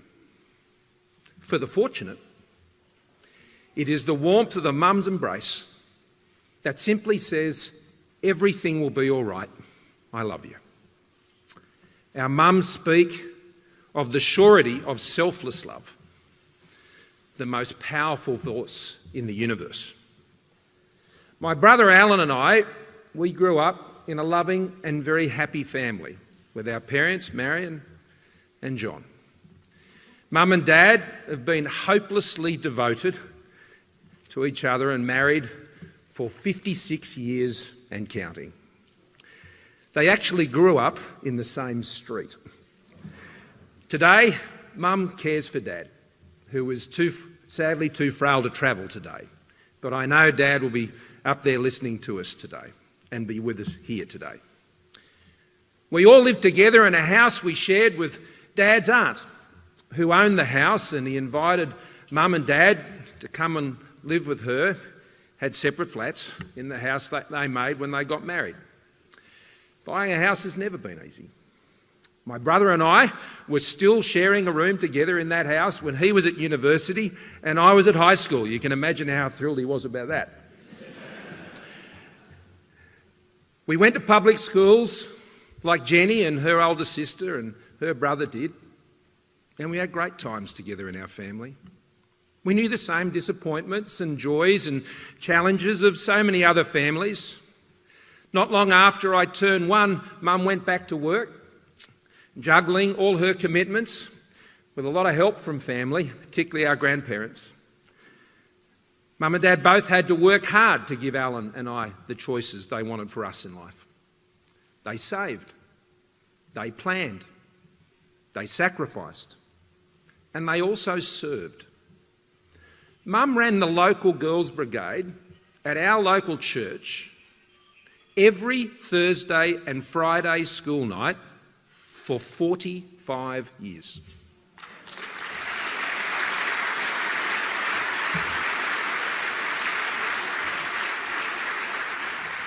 By the way, Dad did the same thing at Boys' Brigade, the same Thursday and Friday night for 45 years. Mum is a woman of great and practical faith, quietly and patiently loving us, always. Life's about what you contribute, not what you accumulate. That's what Mum and Dad have taught me. It's about serving others, because in life, it's people that matter. My family story is not uncommon in our country. Australians quietly going about their lives with simple, decent, honest aspirations. Get an education, get a job, start a business, take responsibility for yourself, support others, work hard, deal with whatever challenges come your way. Meet someone amazing. I did. There she is, Jenny. Create a life and a family together. Work even harder to support them and give them the choices and hopefully an even better life than the one that you have. Save for your retirement and your future and strive wherever possible to be making a contribution rather than taking one, leaving a legacy. Josh, Bianca and their infant daughter Ruby are quietly living these aspirations up in the mid-north coast of New South Wales. I met them earlier this week. They have just bought their first home in Wauchope. Christopher has just started work up in Gladstone at Purcell's Engineering, where his father has been an employee for many years. And Gav is just completing his apprenticeship there as a fitter and turner. All working in a family business that Terry and his wife Kim started 35 years ago, now employing 70 people. I met Marianne. She's a local mum and actually a party member here at Whitehurst in Melbourne. And she went back to work by starting a wedding events business and is now employing other mums doing exactly the same thing, coming back into the workforce. It's a very flexible workforce, that one. Rosalie, I haven't met, but she's a 69-year-old retired school teacher who lives on her own in a retirement village in Perth. She saved for retirement. She doesn't qualify for the pension. She's a self-funded retiree. She has an income of $30,000 a year, which includes franking credits of $1,800. She doesn't see it as a gift. It's what she's worked hard for and saved hard so she can live on it. You know, often life can throw things at you that can challenge these aspirations. Donna is the mum of 13-year-old Luke Emery. Happy Mother's Day to Donna today. They live in northern Tasmania together as a family. Luke has cystic fibrosis. He was diagnosed, as most sufferers are, at 6 months old. Luke is now able to get access, as I know Greg Hunt will be thrilled about, to a drug called Orkambi, a drug that we announced that we were listing on Father's Day, actually, last year, that would otherwise cost that family $250,000 a script, and that we have now listed on the Pharmaceutical Benefit Scheme, and it now only costs a bit over $40.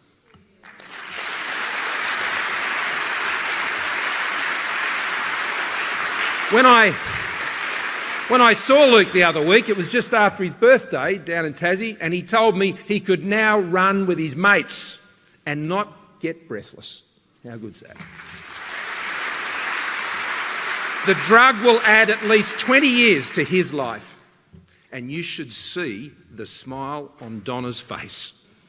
Only a mum can smile that big. I met Abigail in Perth with Ken Wyatt and Linda Reynolds. She was there with me also. At the Esther Foundation, an amazing organisation that we support as a government. And she told me her story. At Esther, you will find stories, terrible stories. Substance abuse, sexual abuse, terrible violence, and attempted suicide by our youngest people. At Esther, they are reclaiming their future and their lives by learning that no one can take away the most important thing, their unique and precious value as a human being and as a woman. And then there's Jacqueline, and I want to thank Michael for his introduction today, telling this story. Jacqueline, who together with her husband Robert built up their cattle breeding station out there at Gypsy Plains in North Queensland, doing it all their lives. 35 years together, a generation's work. In just 48 hours, their herd was washed away or died from pneumonia from the chilling wind on these slight little hillocks.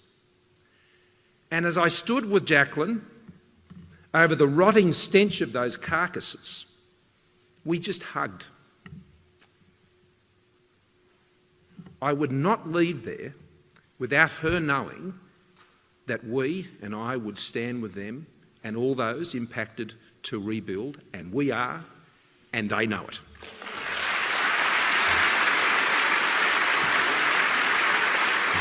As Michael has said, we will continue to stand with all of our drought-affected farmers as well. All the graziers impacted by the drought, like the Tullys out at Quilpie, and Bridge was there too, who I met, and David. On that first Monday, I was on the job as PM. and all the drought-affected towns and communities that are out there. And they will get that future drought fund from us, Michael. They will get it, because on next Saturday you get the opportunity to vote for it.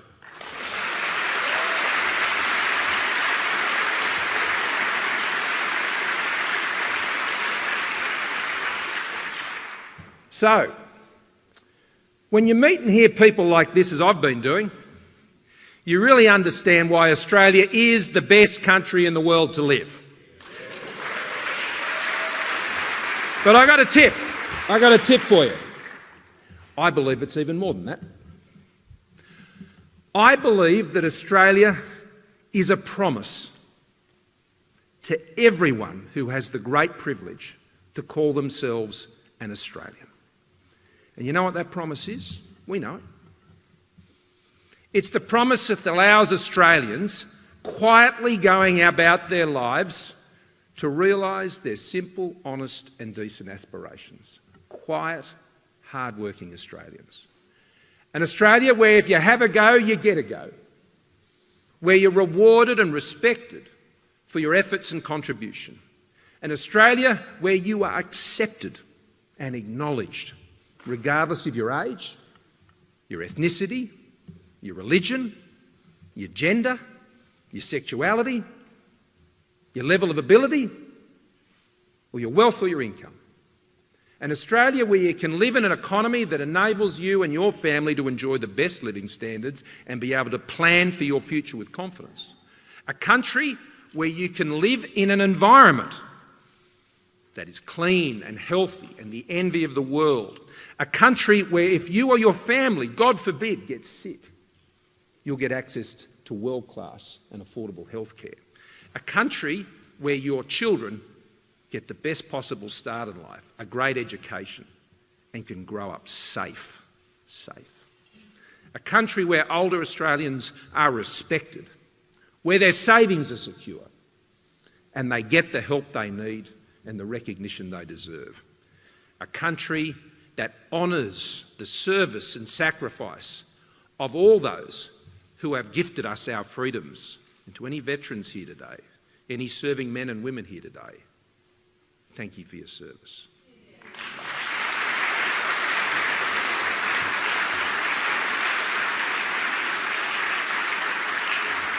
But you know, it's also a country that acknowledges the first Australians and unceasingly strives to ensure that every Indigenous girl and boy can grow up with the same opportunities as every other Australian.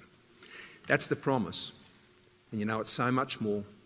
This is why all the peoples of the world have come here to call Australia home and make us the most successful immigration country and multicultural nation in the world today.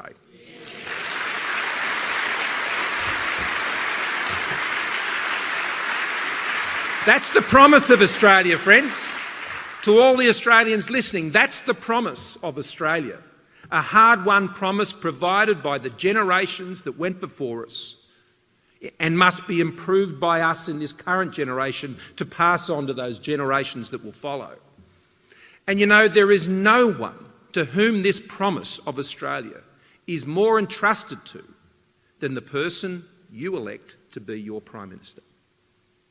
It is my vision for this country, as your Prime Minister, to keep the promise of Australia to all Australians.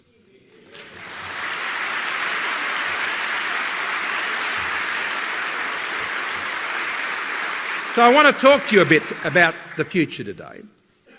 It's what I want to focus on today.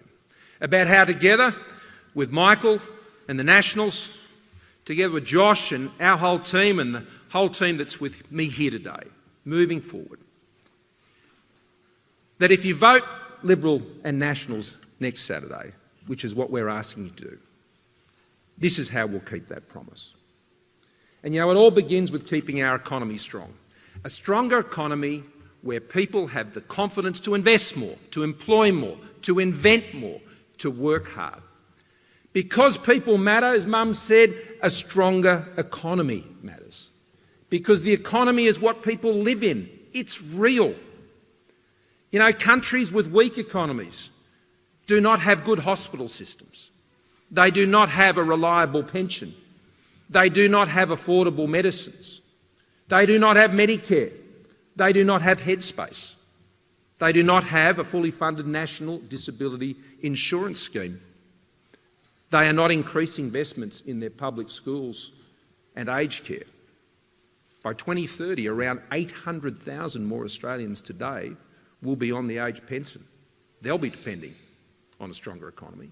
And under our government's policies, as Josh has said, we have made our economy stronger and will continue to do so in the future. Growth is higher. There are 1.3 million more Australians in jobs. 95% of the jobs created in the past year have been full-time. Last financial year, more than 100,000 young people got a job. How good's that? An all-time record.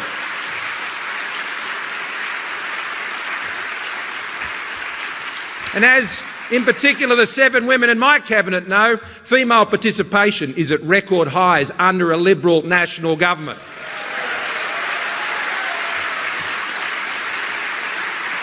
$230,000 new small and family businesses have been created. 70% of our trade is now covered by export agreements, up from just 26% under Labor. And we have a plan to keep it that way. A plan that will see 1.25 million more Australians get a job over the next 5 years. 1 in 5 of those jobs will be for younger Australians. A plan that will see another 250,000 small and family businesses open their doors during the next 5 years. A plan that will give an additional 80,000 Australians a career by gaining an apprenticeship, and particularly out there in rural and regional areas where we're doubling down on ensuring that in regional areas we can get more apprentices.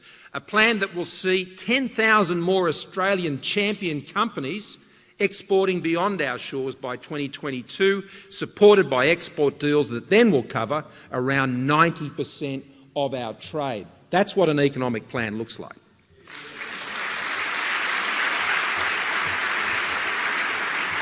To run a stronger economy, as Matthias Cormann knows because he's been doing it with us for the last 6 years, to run a stronger economy requires a government that knows how to manage money.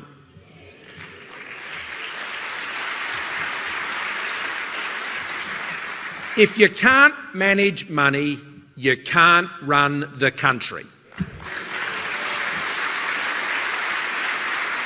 Have you ever noticed this? How those who can't manage money always end up spending more of it and never spend it well? What they say, those who can't manage money, is what the cost will be, if they're game enough to tell you. That's only just where it begins. The real cost comes after their big spending programs fall victim to their incompetent administration. We've seen it every time under Labor. School halls last time, pink bats, cash for clunkers, border protection failures, welfare blowouts and rorting. You know, Labor's appetite for big spending always exceeds their competency to spend it wisely or properly. You know, that's the bill you really cannot afford.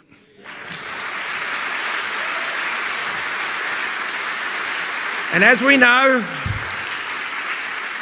when Labor runs out of money, they always come running after yours soon after. So today, I'm not getting into a spend-a-thon with Labor. They're welcome to it. Reckless spending is not a vision, Australians. It's a burden on current and future generations. So I say to Australians, do not allow Labor's reckless spending to start. Vote Liberal and Nationals next Saturday.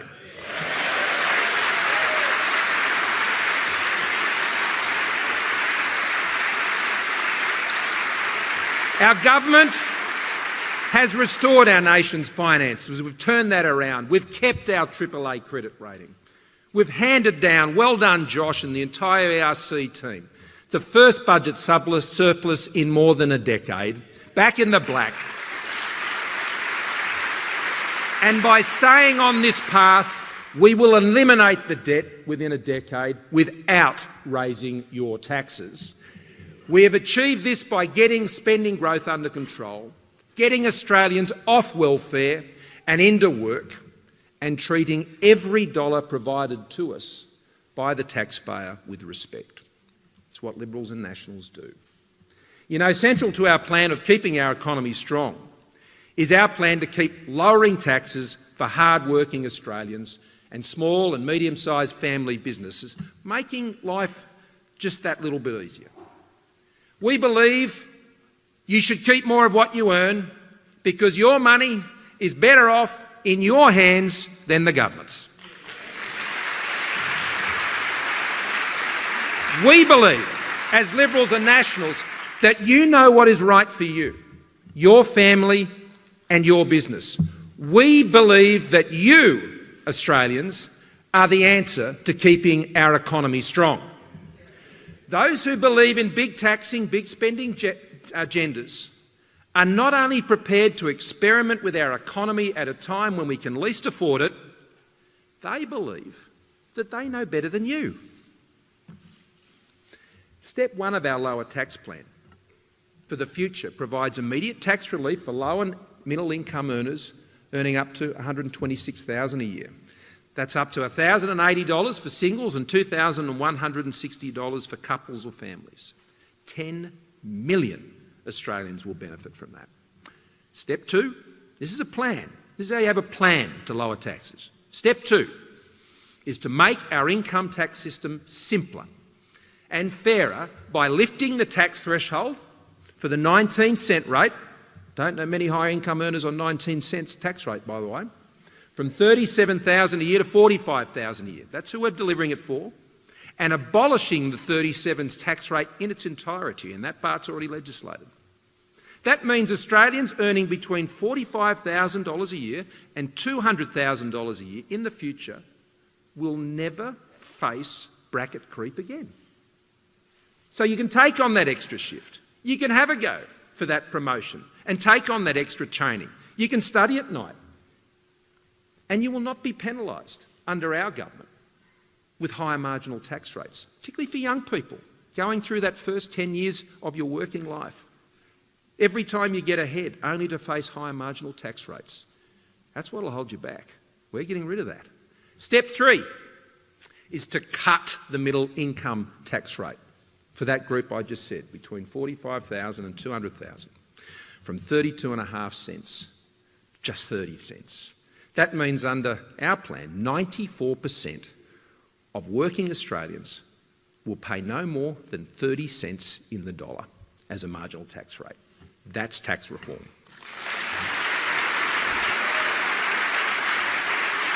Achieved on a responsible timeline, fully funded, without reducing expenditure or increasing taxes on anyone else. Because in our party, you don't have to hold someone down to let someone else go ahead. We believe that all Australians can succeed in this country. We don't buy Labor's politics of envy. And because it's fairer, the those on the top tax rate, they'll still pay their fair share. In fact, under this plan, those on the top marginal tax rate will go from paying just less than a third of all tax in this country to slightly over, 36%. So it's fair too. A strong economy has enabled us to invest in the essentials that Australians rely on. And we have a plan to keep investing in those essentials for the future. I want more Australians to be able to realise the dream of owning their own home. We have already put strong foundations in place.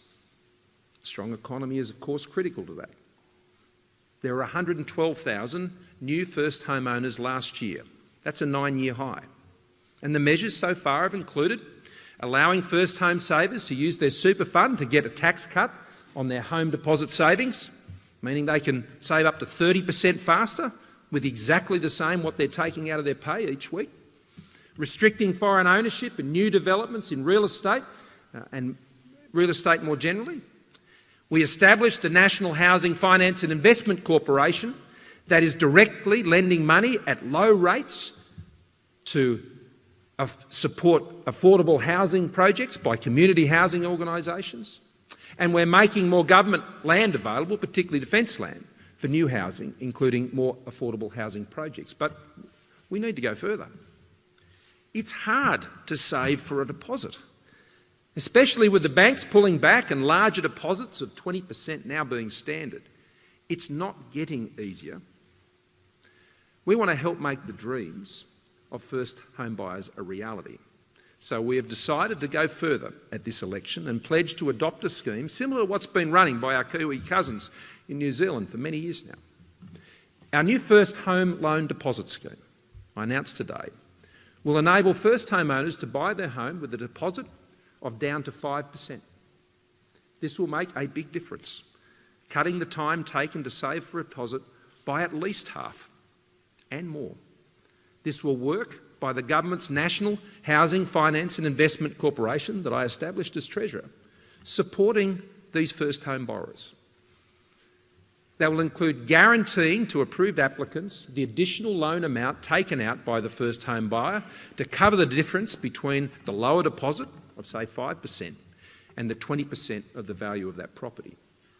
This scheme would give preference to working with the smaller banks and the non-bank lenders to boost competition. Of course, the lenders will be still the ones lending the money.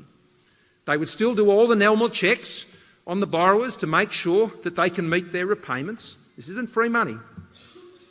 The scheme will be available to first home buyers with an income of up to $125,000 or a couple with $200,000 where they are both first home buyers. The support would stay in place for the life of the loan, and when they refinance in a few years' time, when the equity increases, which it would under a Liberal National government, then that's when the guarantee ceases. But they've got their first leg on the first rung of the ladder. And you know, when you give Australians a go, they'll get a go and they'll have a go. The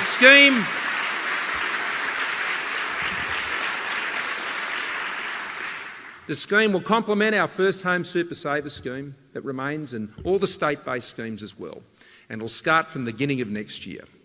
But I'll tell you what we won't do. What we won't do is undermine the value of the home you have saved so hard to buy. What we won't do is undervalue the home that you're paying your mortgage on, or you're out there trying to save for your first home and are renting, and we won't put up your rent by making the sweeping changes to negative gearing, abolishing it as we know it and increasing capital gains tax by 50% as Labor will. The last thing Australians, as Josh was saying, who own their own home, are paying a mortgage or renting need is for their home value to fall and their rent to increase. But that's what Bill Shorten has got planned with his housing tax, and he refused the other night to rule that out. And you know why? Because he knows what the impact will be, and he will not tell you what the price of Bill Shorten is. Our plan for future health services builds on our records of investment so far. And I commend Greg Hunt and Susan Lee and Peter Dutton for the work they've done to achieve this. A 60% increase in hospital funding since we came to government. A record in Medicare bulk billing rates of nearly 90%. Medicare has never been stronger or better funded than under this Liberal National government.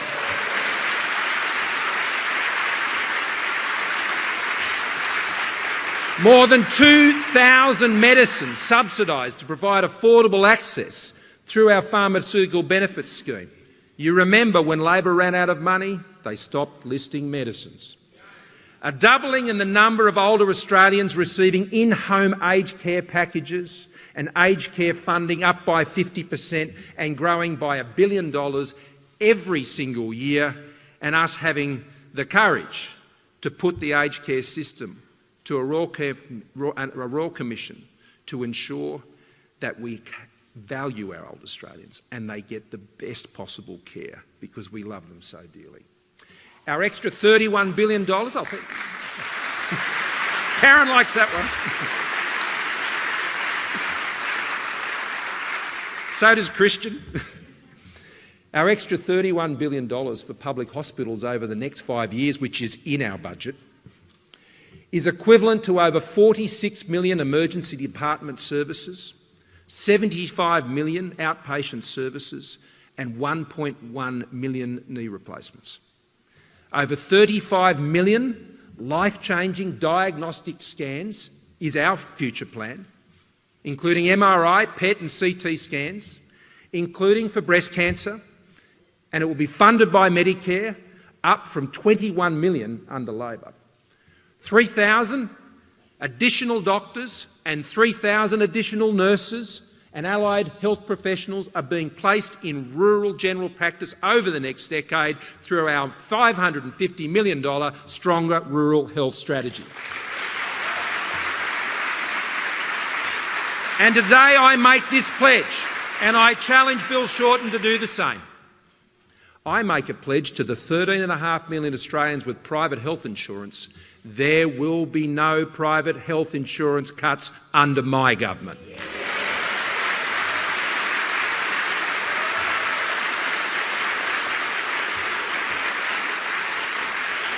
I will not punish Australians for taking responsibility for themselves and their families.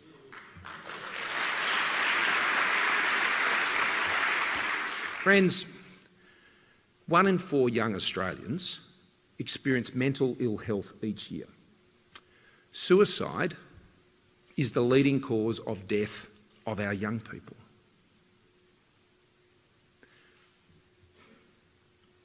Jenny and I are making a commitment. I am making this commitment to combat youth suicide as a national priority for our nation. It's a curse on our nation, and it's a curse we must break together. 428 young lives lost last year. And with every life lost, and we've all been touched by this in some way, shape or form, countless more lives shattered or damaged in their wake. When Josh got up and announced the budget, he knows there was no more measure that I was more passionate about than what has now become the $500 million for youth mental health and suicide prevention, with 30 new Headspace centres, Headspace that was established by the Liberal National Government. More counselling, particularly after disasters. We're reaching out, particularly into rural and regional Australia at the moment where we know they're hurting badly. Better treatment for early psychosis, building up the mental health of our young people so they grow up healthy. More support, particularly for Indigenous youth out there where we know they're taking their own lives. And reducing the waiting list for these services. I want young Australians to be full of hope and living their life positively for the future. I'm on a mission on this. And as Jenny knows, when I get determined, I get very determined.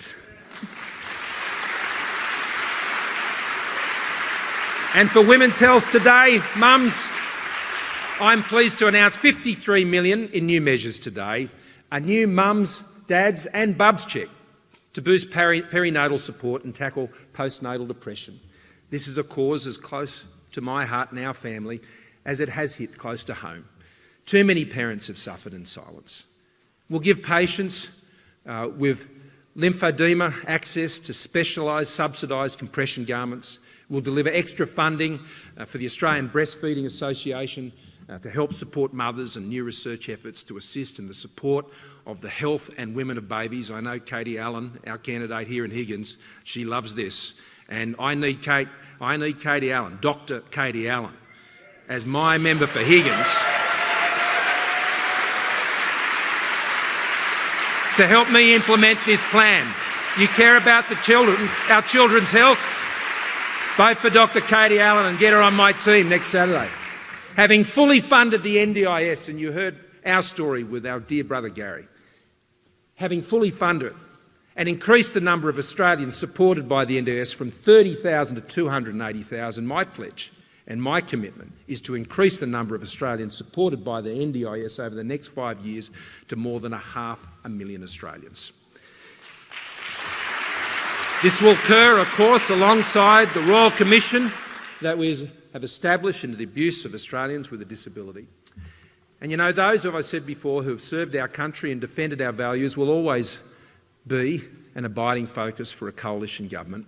Our plan for veterans announced in this campaign includes our investment in 6 veterans wellbeing hubs around the country, including up at the Oasis in Townsville, where I couldn't be more proud of our candidate Phil Thompson and the service that he's given to our country and the service he now wants to give to our country in the Parliament. Or down there at the old Repat Hospital site in Adelaide, which Nicole Flint has been such an advocate for there in Boothby, and I know our South Australians with Burmo here thrilled about that. This builds on an almost $500 million investment in veteran-centric reform that has already cut waiting times for permanent impairment on the support they receive by almost half. But I know, and we all know, and I want to assure you, and Darren Chester knows, that we know that that still is not good enough.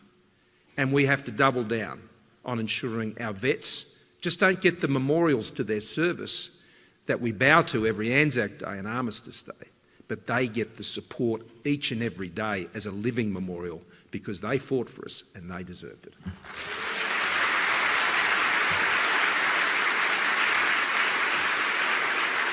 Now, to ensure young Australians reach their full potential, we'll continue to make record investments in education, won't we, Dan? From early childhood to education to university, already our government has increased funding for state public schools. You won't hear this at a Labor launch. Our government has increased funding for state public schools by more than 60%. And over the next decade, primary and secondary school funding will grow by 62% on average for the almost 4 million students we expect to be in our government, Catholic and independent schools. Our $310 billion investment, which is backed by a stronger economy, not higher taxes, in Australian schools, is about ensuring students and parents and teachers have the information and the quality tools they need for a world-class education system. In education, it's not just about how much you spend, it's how you spend it. And to spend it well, you've got to know how to manage money. Our national plan also recognises the importance of infrastructure to people's daily lives and to the economy. Our infrastructure plan is part of a broader plan to manage population growth. Alan Tudge and David Coleman worked together with our entire cabinet to pull together a population plan that, in addition to infrastructure, includes keeping migration under control, which we must do, investing in programs to ensure we support migrants to settle successfully here in our country and maintain the social cohesion in our communities. That is the pride of the world. And working with state governments, as we did, as I brought premiers and chief ministers together at the end of last year to have a population planning growth framework, which means we can plan better for population growth. And that's why we will keep building the infrastructure Australia needs. The new Western Sydney Nancy Bird Walton International Airport up there in my hometown and Maurice's hometown, particularly in Western Sydney. The Bruce Highway up there in Queensland, the Melbourne Airport rail link here in Melbourne, the Tonkin Highway, the North-South Corridor upgrade, the new Bridgewater Bridge, the Bunteen Highway in the Northern Territory, and Sarah, the fast rail between Geelong and Melbourne.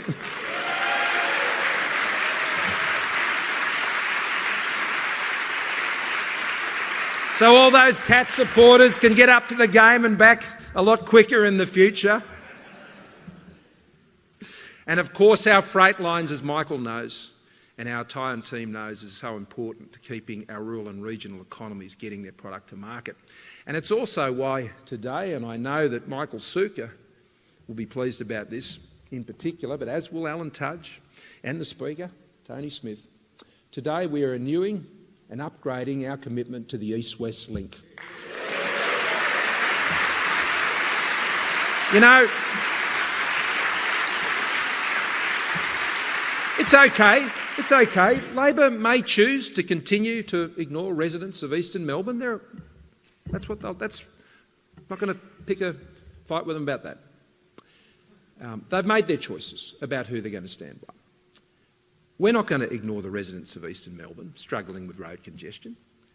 We're going to stand by them as these three particular members always have. And by increasing our commitment in the way that Josh has set out this morning, this project can proceed without the need for the state government to divert resources from the many other projects that they have identified. So, taking no issue with that. But you know, when I'm going to invest federal funds in these projects at a state level, it needs to add value. I'm not just going to fund things that the state government is already doing. I'm just not going to subsidise states for things they're already doing. They should get on and they should do those things. And I welcome that. And I will work with every single state and territory premier and chief minister, regardless of what side of politics they come from, to ensure we deliver our infrastructure plans. And that is very much what has motivated me today with our members to put it forward in this way. I accept that the Victorian government has not identified the East-West link as a priority for them. So just let us get on and do it. How about that?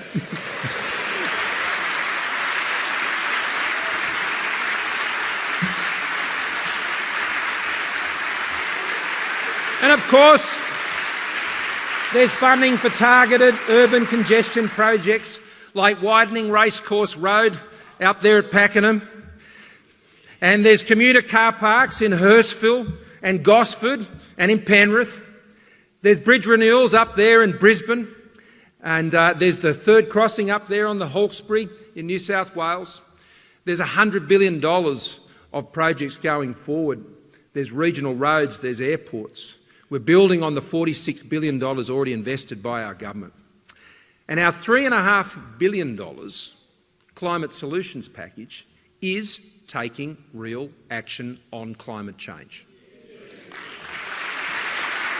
And I welcome Melissa, and together with Angus, we work together on this package, on the climate solutions package. Real action on climate change with practical emissions reducing activities, especially working with farmers and Indigenous communities that will meet and beat our Kyoto 2020 targets by 367 million tonnes. And we will also meet our 2030 targets as well with this clear plan we have set out, reducing, and for those who say, is it enough?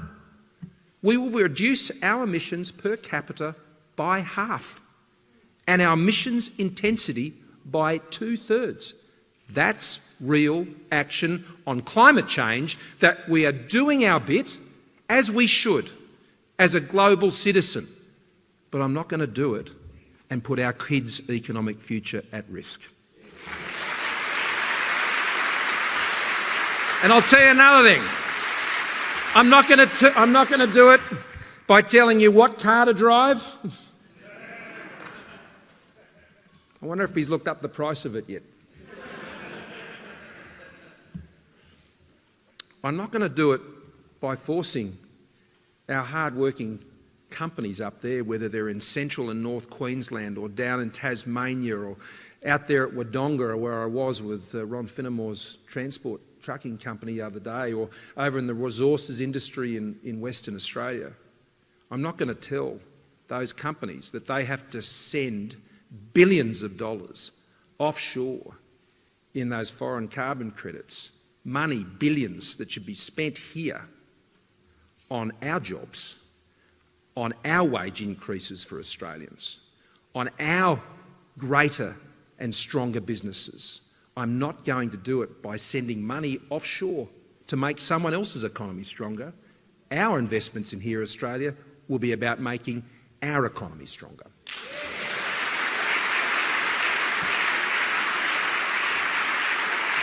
So we've presided over record investment in renewable energy generation, $25 billion slated to occur from 2018 to 2020, record levels of investment in renewables in this country. There are now 2.1 million households with solar panels That's up from less than 1 million when we were first elected. I don't know how Bill Shorten's got round the country and hasn't seen 2.1 million houses.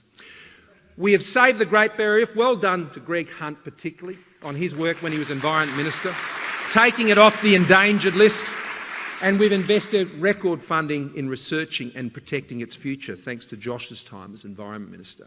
And our Local Communities Environment Fund and another initiative of Melissa and the $100 million Environment Restoration Fund are ensuring we're supporting practical works to improve the quality of local waterways, parks and beaches, which is where we live.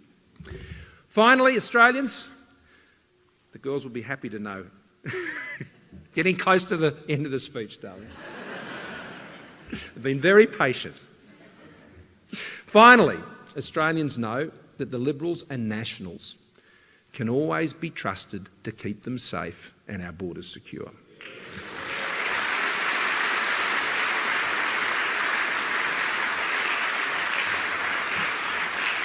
I pay credit to Tony Abbott for that. I pay credit for Peter Dutton, who's here today and has been keeping that going. Done an outstanding job, Peter. Tell you what, I know who's going to be protecting the borders in my government next Sunday if we're elected. Bill Shorten still can't tell you. Our $328 million women's safety package, and I want to particularly acknowledge Kelly O'Dwyer, who's done great work on this, means more shelters, more frontline services for women in these situations, legal changes, well done to Christian Porter in working with that element of the program, domestic violence leave legislated, and cultural change that together we all must continue to lead. You know, that brings our total investment in tackling the scourge of family violence, which is a bipartisan issue. This isn't a partisan comment. We're all working together on this, to more than $840 million. And we're going to accelerate that work further in the next term under my leadership. We have a plan, and Mitch knows all about this, to keep our kids safe online, ensuring the big social media and technology companies are subject to the same rules and responsibilities that apply in the physical world. They must be. And if re-elected, I'll be taking that campaign that we've already begun to the next G20 leaders meeting up there in Japan in just a few weeks' time. So I'm asking you to send me there with a mission to ensure that the big social media companies do the right thing by our kids and by our community. And our security agencies will always get the resources and the laws that they need to keep Australians safe from terrorism. These agencies have thwarted 15 major terrorist attacks. They are modern heroes, and we thank them for everything they've done to keep us safe. Operation Sovereign Borders. I never get tired of referring to that, because it remains one of our government's signature achievements. It has been a privilege to have been part of it with so many others, as I said before. But Australians know this. Only the Liberals and Nationals could have stopped the boats. And only the Liberals and Nationals can be trusted to ensure they remain stopped.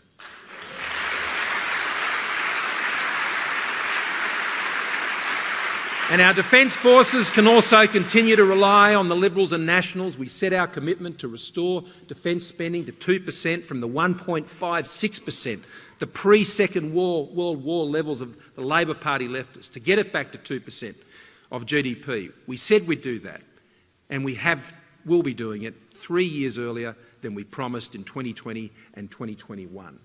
And our plan will grow the permanent ADF workforce, our Defence Force workforce, to 62,400 under our future plan over the decade, and more than that, provide them with the capability and the equipment and the support they need to do the job.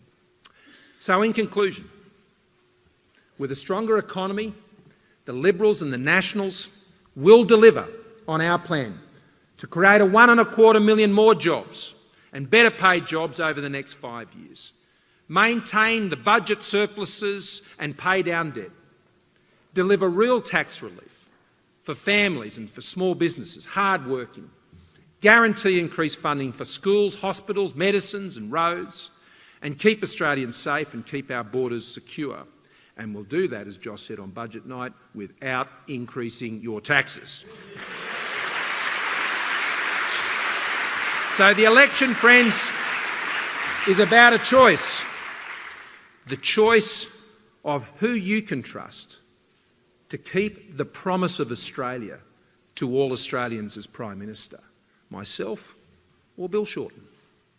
The choice between a government that knows how to manage money, has returned the budget to surplus and will now pay down debt, or Bill Shorten and Labor, whose reckless spending and higher taxes will put all of that at risk at the worst possible time. There are storm clouds and tensions ahead. The choice between a government that will ensure you keep more of what you earn, or Bill Shorten and Labor that will hit you and weaken our economy, which impacts all 25 million Australians, with $387 billion in new and higher taxes.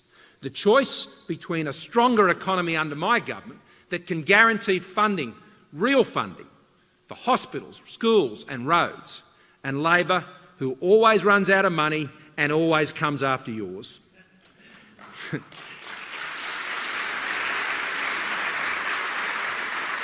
And the choice between a Prime Minister and myself, who just wants to back, acknowledge and cheer on the decent and simple and honest aspirations of Australians, and Bill Shorten, who just wants to tax all of those aspirations more. So together, my whole team, with my whole team, we're asking Australians for your support next Saturday to vote Liberal and to vote Nationals.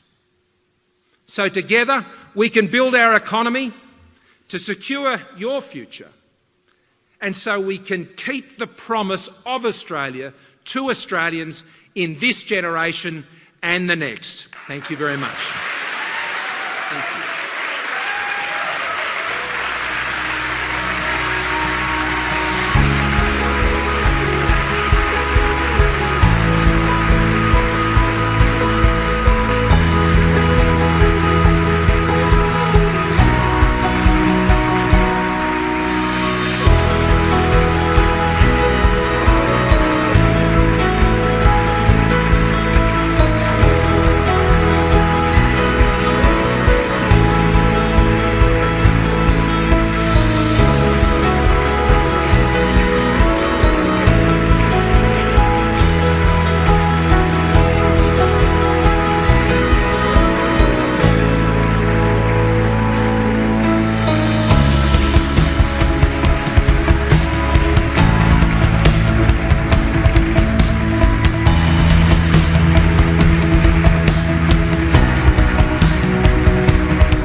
You're joining us now from above that venue in the Melbourne Convention Centre with our political editor, Andrew Probyn. First of all, and then in a few moments from now, we'll discuss some things with Jade McMillan as well. But Andrew Probyn, this promise of Australia, it absolutely did frame and it's a new thing, isn't it? I mean, we didn't hear until today this pitch, kind of a new formulation. That's right. Look, today was a value statement more than anything else. It was about the values of the man. It was very presidential because of everyone who was being sold. It was Scott Morrison, the man, that was being sold the hardest. We had some, delightful little cameos from his gorgeous daughters, and the video with Jenny Morrison was very nice. But it was very much about the man, his values. And look at what he's done today. He's attempted to reframe what's been a completely chaotic, dysfunctional 3 years under the coalition. He's reframed it all around what's happened since August. He's talked about pharmaceutical benefits scheme. He's talked about responses to drought and all sorts of natural disasters. And he's at the centre of that reframing. So history begins and ends with the Scott Morrison Prime Ministership today. It's almost like he's saying, well, look, let's have a referendum on the last few months. Forget about what happened before August. And that's why he went very patiently, and so did his family, his wife, his daughters to some extent, through the values that he expresses. So only one or two, what they call in the game, announceables today, actual policy prescriptions that were put on the table. We'll discuss those in a moment. But since we are talking about the stylistics and I suppose the folksy atmosphere, we might just bring in Jade McMillan, our political reporter, who is currently on the road with the Liberal camp and Scott Morrison in particular. Jade, it was inescapable, deliberately so, that Jenny Morrison, the girls, and Marion, Scott Morrison's own mother, are very prominent. How does that fit into not just today's presentation, but the role that family is playing around the campaign more generally? Well, Jenny Morrison, the Prime Minister's wife, has featured quite prominently in this campaign so far. She has been on the road with Mr Morrison, appearing at quite a few events, and Mr Morrison also often talking about her role in his life and the importance of her in his life. We can't escape the fact that it is Mother's Day today, so I think that was a deliberate nod to Mr Morrison's own mother, Marion, in having her alongside Jenny and the Prime Minister's two daughters to introduce him to the stage. And in that video that you mentioned as well, that pre-prepared video that played ahead of the Prime Minister's speech, saw some quite personal, I think, details from Jenny Morrison, talking about her relationship with the Prime Minister. They have known each other since they were very young, and also talking about the difficulties that they faced in trying to fall pregnant before they had their two daughters. So I think the coalition definitely, I suppose, wanting to, or that they see Jenny Morrison as an asset to this campaign, and this was really an opportunity to show perhaps a softer side or a different side to the Prime Minister that voters might not have seen before. Sure, and that, I suppose, feeds into one of the announceables today. We'll talk about an economic one in a moment with probes, but there is one around postnatal depression and care of women with newly born infants. Yeah, that's right. There was $36 million announced for a new health checkups program to better identify and support new parents with perinatal depression. And that followed two announcements yesterday that were also seen as sort of aimed at female voters. There was a $75 million program to try to encourage, I think, not just women, but other people, or their men as well, to get back into the workforce after they've taken time off to raise children or to look after elderly parents. And there was also a $70 million sports package, which much of that funding going towards female-dominated sports as well. All in all, very modest. I mean, we've had, in fact, he said that it was almost echoing Kevin Rudd from 2007. You and I, Greg, were up there when Kevin Rudd famously said, "This reckless spending must stop," and he ended up spending billions anyway. There there were a few billion spent today in roads funding and the like, but when it comes to, if you compare it to previous election launches from either side, it was very modest. It was modest, but you've led us there, Andrew Probyn. There is a deliberate borrowing on a Kevin Rudd phrase from the highly successful, for Labor, 2007 election campaign launch for that party. It's been tweaked ever so slightly, but it did leave the Prime Minister's lips today. I'm not getting into a spend-a-thon with Labor. They're welcome to it. Reckless spending is not a vision, Australians. It's a burden on current and future generations. So I say to Australians, do not allow Labor's reckless spending to start. Vote Liberal and Nationals next Saturday.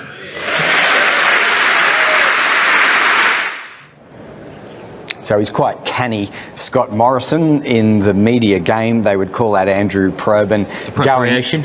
Appropriation, but going for the grab. He knows exactly which one is going to be used pursuant to We fell into his trap, didn't we, Greg? Almost instantly, but that's our lot to cover off the speech, and we're doing that just now. Also, this announcement, alongside the one that Jade mentioned a moment ago, about helping new homeowners get into the market. And this is around the heavy duty of raising your deposit.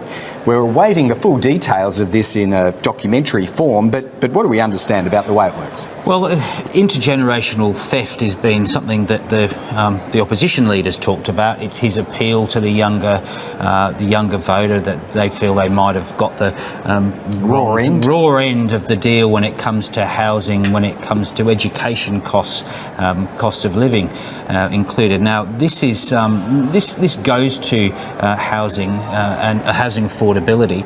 Well, it doesn't actually tackle affordability. It allows younger people to get into the housing game. It looks like the young people seeking their first home will be able to go to the Housing Investment Finance Corporation and get a loan, probably at easier rates than from a bank. It guarantees that gap. It sounds like between a 5% deposit and what seems to be the industry norm, which is 20%. And what happens now is that if you don't have 20%, then you do have to pay an insurance type. Right, so there's no necessarily upfront cost to government here because it's kind of being guarantor of last resort. Is that the way it would work? Well, we're yet to see the paperwork, but I imagine that's how it works, because he said it wasn't going to be free, but if you don't have to pay those the penalties for not having your proper deposit, then it would be worth something to some first home buyers. Right, well, to the extent that it was fully articulated, I'm not sure it was within the Prime Minister's speech. I think a lot of the finer details are definitely coming in release from the government soon. We'll check that later in our broadcast. But as he explained it, here was Scott Morrison's announcement around home ownership deposits. We want to help make the dreams of first home buyers a reality. So we have decided to go further at this election and pledge to adopt a scheme similar to what's been running by our Kiwi cousins in New Zealand for many years now. Our new first home loan deposit scheme, I announced today, will enable first homeowners to buy their home with a deposit of down to 5%. This will make a big difference, cutting the time taken to save for a deposit by at least half. The support would stay in place for the life of the loan, and when they refinance in a few years' time, when the equity increases, which it would under a Liberal National government, then that's when the guarantee ceases. But they've got their first leg on the first rung of the ladder. Okay, so that's guaranteed in its own right to get some additional attention after this launch, as Scott Morrison then moves on into the final week to hawk his wares around the country. And Jade McMillan, you'll be travelling with the Prime Minister at whatever time you get the text message to run to the bus here in Melbourne. What do we understand of the shape of the last week for Scott Morrison? Look, we don't have much idea at this stage as to where he will spend the final week, apart from knowing knowing that he is scheduled to speak at the National Press Club in Canberra on Thursday, and then we'd expect him to cast his vote in his Sydney electorate on Saturday. Where we might find ourselves between now and then is still up in the air. I will keep an eye on my phone because we don't know when we'll be called back to the bus to head off to the next location. You'll be given a leave pass in an instant, I promise, Jake. But we expect to be leaving Melbourne this afternoon. By this time of the campaign, though, it does traditionally distill to a few hot spots. You know that the Coalition have got some great hopes in Bass and Braddon in Tasmania. That's only just across those rocky seas, Jade, and then you can imagine he'll be going potentially, well, he'll be going to Queensland at some point because they also think that they have to do a bit of shoring up. So it's both offensive and defensive. And the latter end of last week, I think that was really evident. Jade, you weren't there for all of it, but you chimed in for some of it. Actually going into Nationals held seats, we're talking about Cowper and Capricornia, which was read by a lot of us as a very defensive mode at the end of last week. So it will be interesting to see. It's quite telling wherever it is you go to next. Interesting as well, I think we've seen the latest figures from the Australian Electoral Commission showing that more than 2 million people have already voted. So, you know, this final week, of course, is very important and neither leader would want to make any major mistakes. But for those 2 million or so who have already pre-polled, it won't make a difference to them. Also interesting today was his shout-outs. He gave a shout-out to Katie Allen. Now, the fact that Katie Allen, who is the Liberal candidate in the seat of Higgins, which normally wouldn't even be in contest, the fact that Bill Shorten today is with Fiona McLeod, the Higgins candidate for the Labor Party. It shows you that both sides see that seat seems to be in the reckoning. Well, exactly, and that's, as they say on the pendulum, quite a long way up. Further around the bottom from seats like Higgins, also getting a shout out today, were Deakin, Tony Smith in Casey. So he did go to the trouble of being quite attentive to Melbourne or Victorian-based Liberals whose name is on the line, really, in this election. And they benefit, those seats would benefit from the East-West Link, a project that, well, let's remember, Tony Abbott in 2014-15, he was describing the then Victorian state election as a referendum on the East-West Link. Well, turns out that Dan Andrews won that election, but we seem to be having another, second referendum. Well, we seem to be having an all-new definition of the role of Commonwealth governments in infrastructure because, correct me if I'm wrong, but in listening to the Prime Minister there, the proposition seems to be if states won't build things, that's okay, just do the approvals. We'll come in and pay for all the public aspects of this, and then the private partners can join us as well. Now, that actually leaves the Commonwealth in quite a different role than the one that it's traditionally played, partnering with the states. In practice, I think that's absolute nonsense. You would need the state or territory governments involved in any major infrastructure. This is a very much a political play to help out in some of those seats in outer eastern Melbourne in particular. What, on the presumption that they might never actually have to part with the cash?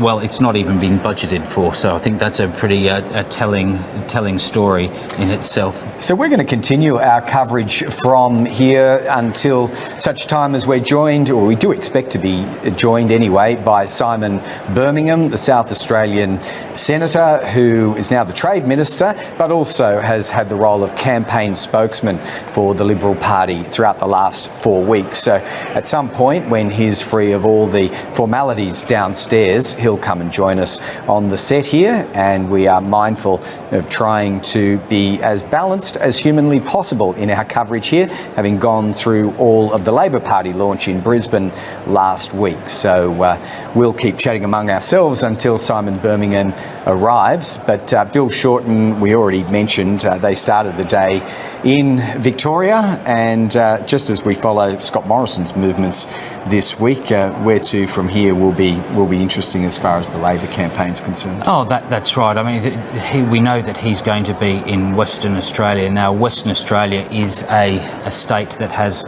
great opportunity for the Labor Party.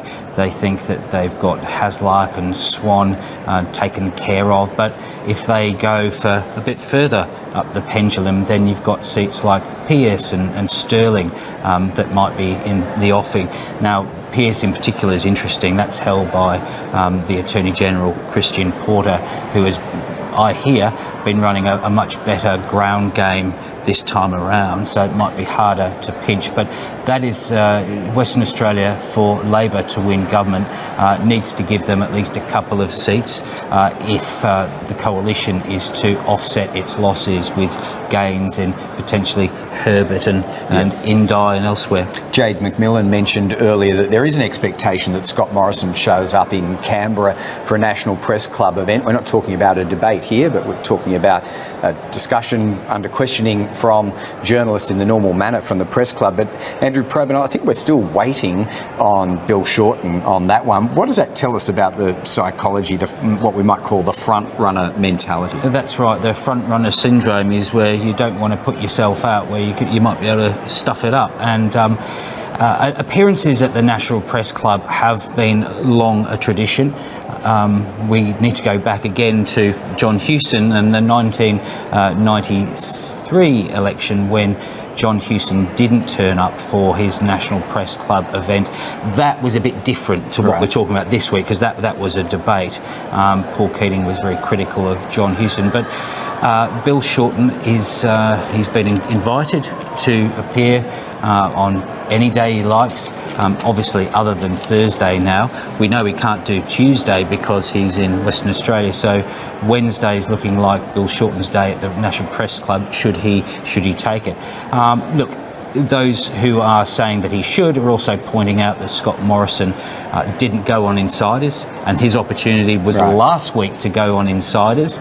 He didn't do that. He left it to Josh Frydenberg, nor did he go on Q&A, which Bill Shorten did. And in fact, that was an appearance that almost turned last week, because it was his discussion of his mother, Anne Shorten, that became such an issue when Bill Shorten was attacked by the Daily Telegraph. Well, exactly. I mean, it cuts both ways. These campaigns can make their own calls as to which events of the past they're going to continue to engage in, which they'll discard and which new ones they'll invent. You don't want to be stuck in the rut of doing exactly every 3 years what you did 3 years previously. So that decision will be made in good time. Back to today's launch, though, for something that didn't promise Jade McMillan much in the way of quote-unquote hoopla. What we did eventually get, though, was longer speech than anticipated. I think some people in the government were criticising Labor last week. Bill Shorten spoke for 50 minutes. I think this one clocked in at roughly the same, if not fractionally longer. Well, there was quite a lot of focus this week, not only on who would be attending today's launch, but who wouldn't be attending. We saw at the Labor Party launch last weekend the opposition trying to put on a show of unity by having former Prime Ministers Kevin Rudd and Julia Gillard both in attendance. The Prime Minister was asked several times this week whether we were likely to see his predecessors, Tony Abbott or Malcolm Turnbull, that obviously, as far as we know, didn't happen. And he really brushed that issue aside. He said, as you said, that this wasn't a party hoopla. He said it wasn't a chance to pat each other on the back. He said that voters are sick of all of that rubbish. And he said that this would instead be an opportunity for him to try to directly address voters. And I think that's what we saw him aiming to do in that address today. And he did do that, absolutely. I guess he made good on his promise in that respect.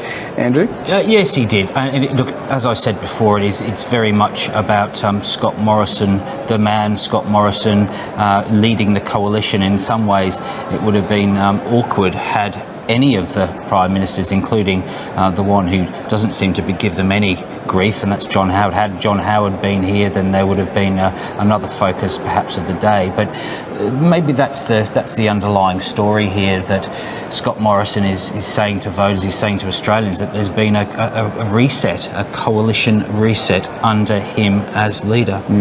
Yes, it is as if not much had happened in the preceding. It's easy to forget this, but coalition governments have been in power for some 5 years, fractionally longer, before the Morrison Prime Ministership began. There wasn't too much in the way of reflection on those years. In fact, I would go as far as to say, without checking my notes, that it was not really noted at all. No, it wasn't. I've just actually got a note here from the National Press Club saying that Shorten will not be going to the club this week, that he's planning to do do something on Thursday in Sydney. So there you have it. A long-held institution, a traditional appearance at the National Press Club will not be afforded by Bill Shorten. Well, that's settled. We don't really need to pass any judgment on that. What's been done in the past doesn't have to imply anything for this campaign, but we'll see plenty more of Bill Shorten, I'm sure, daily from here all the way until Saturday, the 18th of May. And hard to believe that we are now just 5 full campaigning days away, given that really we've been doing it since the start of the year. That's right, and I think what today's confirmed that Scott Morrison will be campaigning more on Bill Shorten's agenda. Bill Shorten's, what does he call it? The retiree tax, the housing tax. It's the reframing of Labor's agenda with both the franking credits policy, with its negative gearing policy. Now, negative gearing policy, even in some Liberal MPs' seats, is regarded almost warmly by some younger voters, and that perhaps gives us and explains why this first home owners scheme has been rejigged a bit by Scott Morrison, because there is that resentment among some young who think that they face a life of renting rather than buying a home. Yes, I expect it's reasonable to presume, Jade McMillan, that one of the places you might go is some sort of housing construction site or something pretty quickly, if not today, then tomorrow, to try and remarket and resell this initiative, which, apart from the postnatal care, was one of only 2 new announcements made today. Yeah, that's right. And on that topic, I have received the text message urging us all to get back on the bus. So I will have to leave you, but we will let you know where we're going to end up next. Thank you so much, Jade McMillan, on the great mystery tour around the country with the leaders. Now, we may not continue here indefinitely. What we may be able to do is to hand back to Sydney and the regular news channel team in short order, perhaps with the indication that we can return here if and when Simon Birmingham shows up, because we weren't given a firm time estimation, Andrew Probyn, and we've probably applied most analysis that we can to this launch today. So how about that? We'll get some last thoughts from you. We'll rustle up some guests. Okay, all right. So, yes, we might hand back now from our coverage of the Liberal campaign launch here in Melbourne back to Miriam Corriwer and the News Channel team in Sydney, with the indication, Miriam, that we'll return if or when we do manage to hear from people at the launch, namely Simon Birmingham in particular.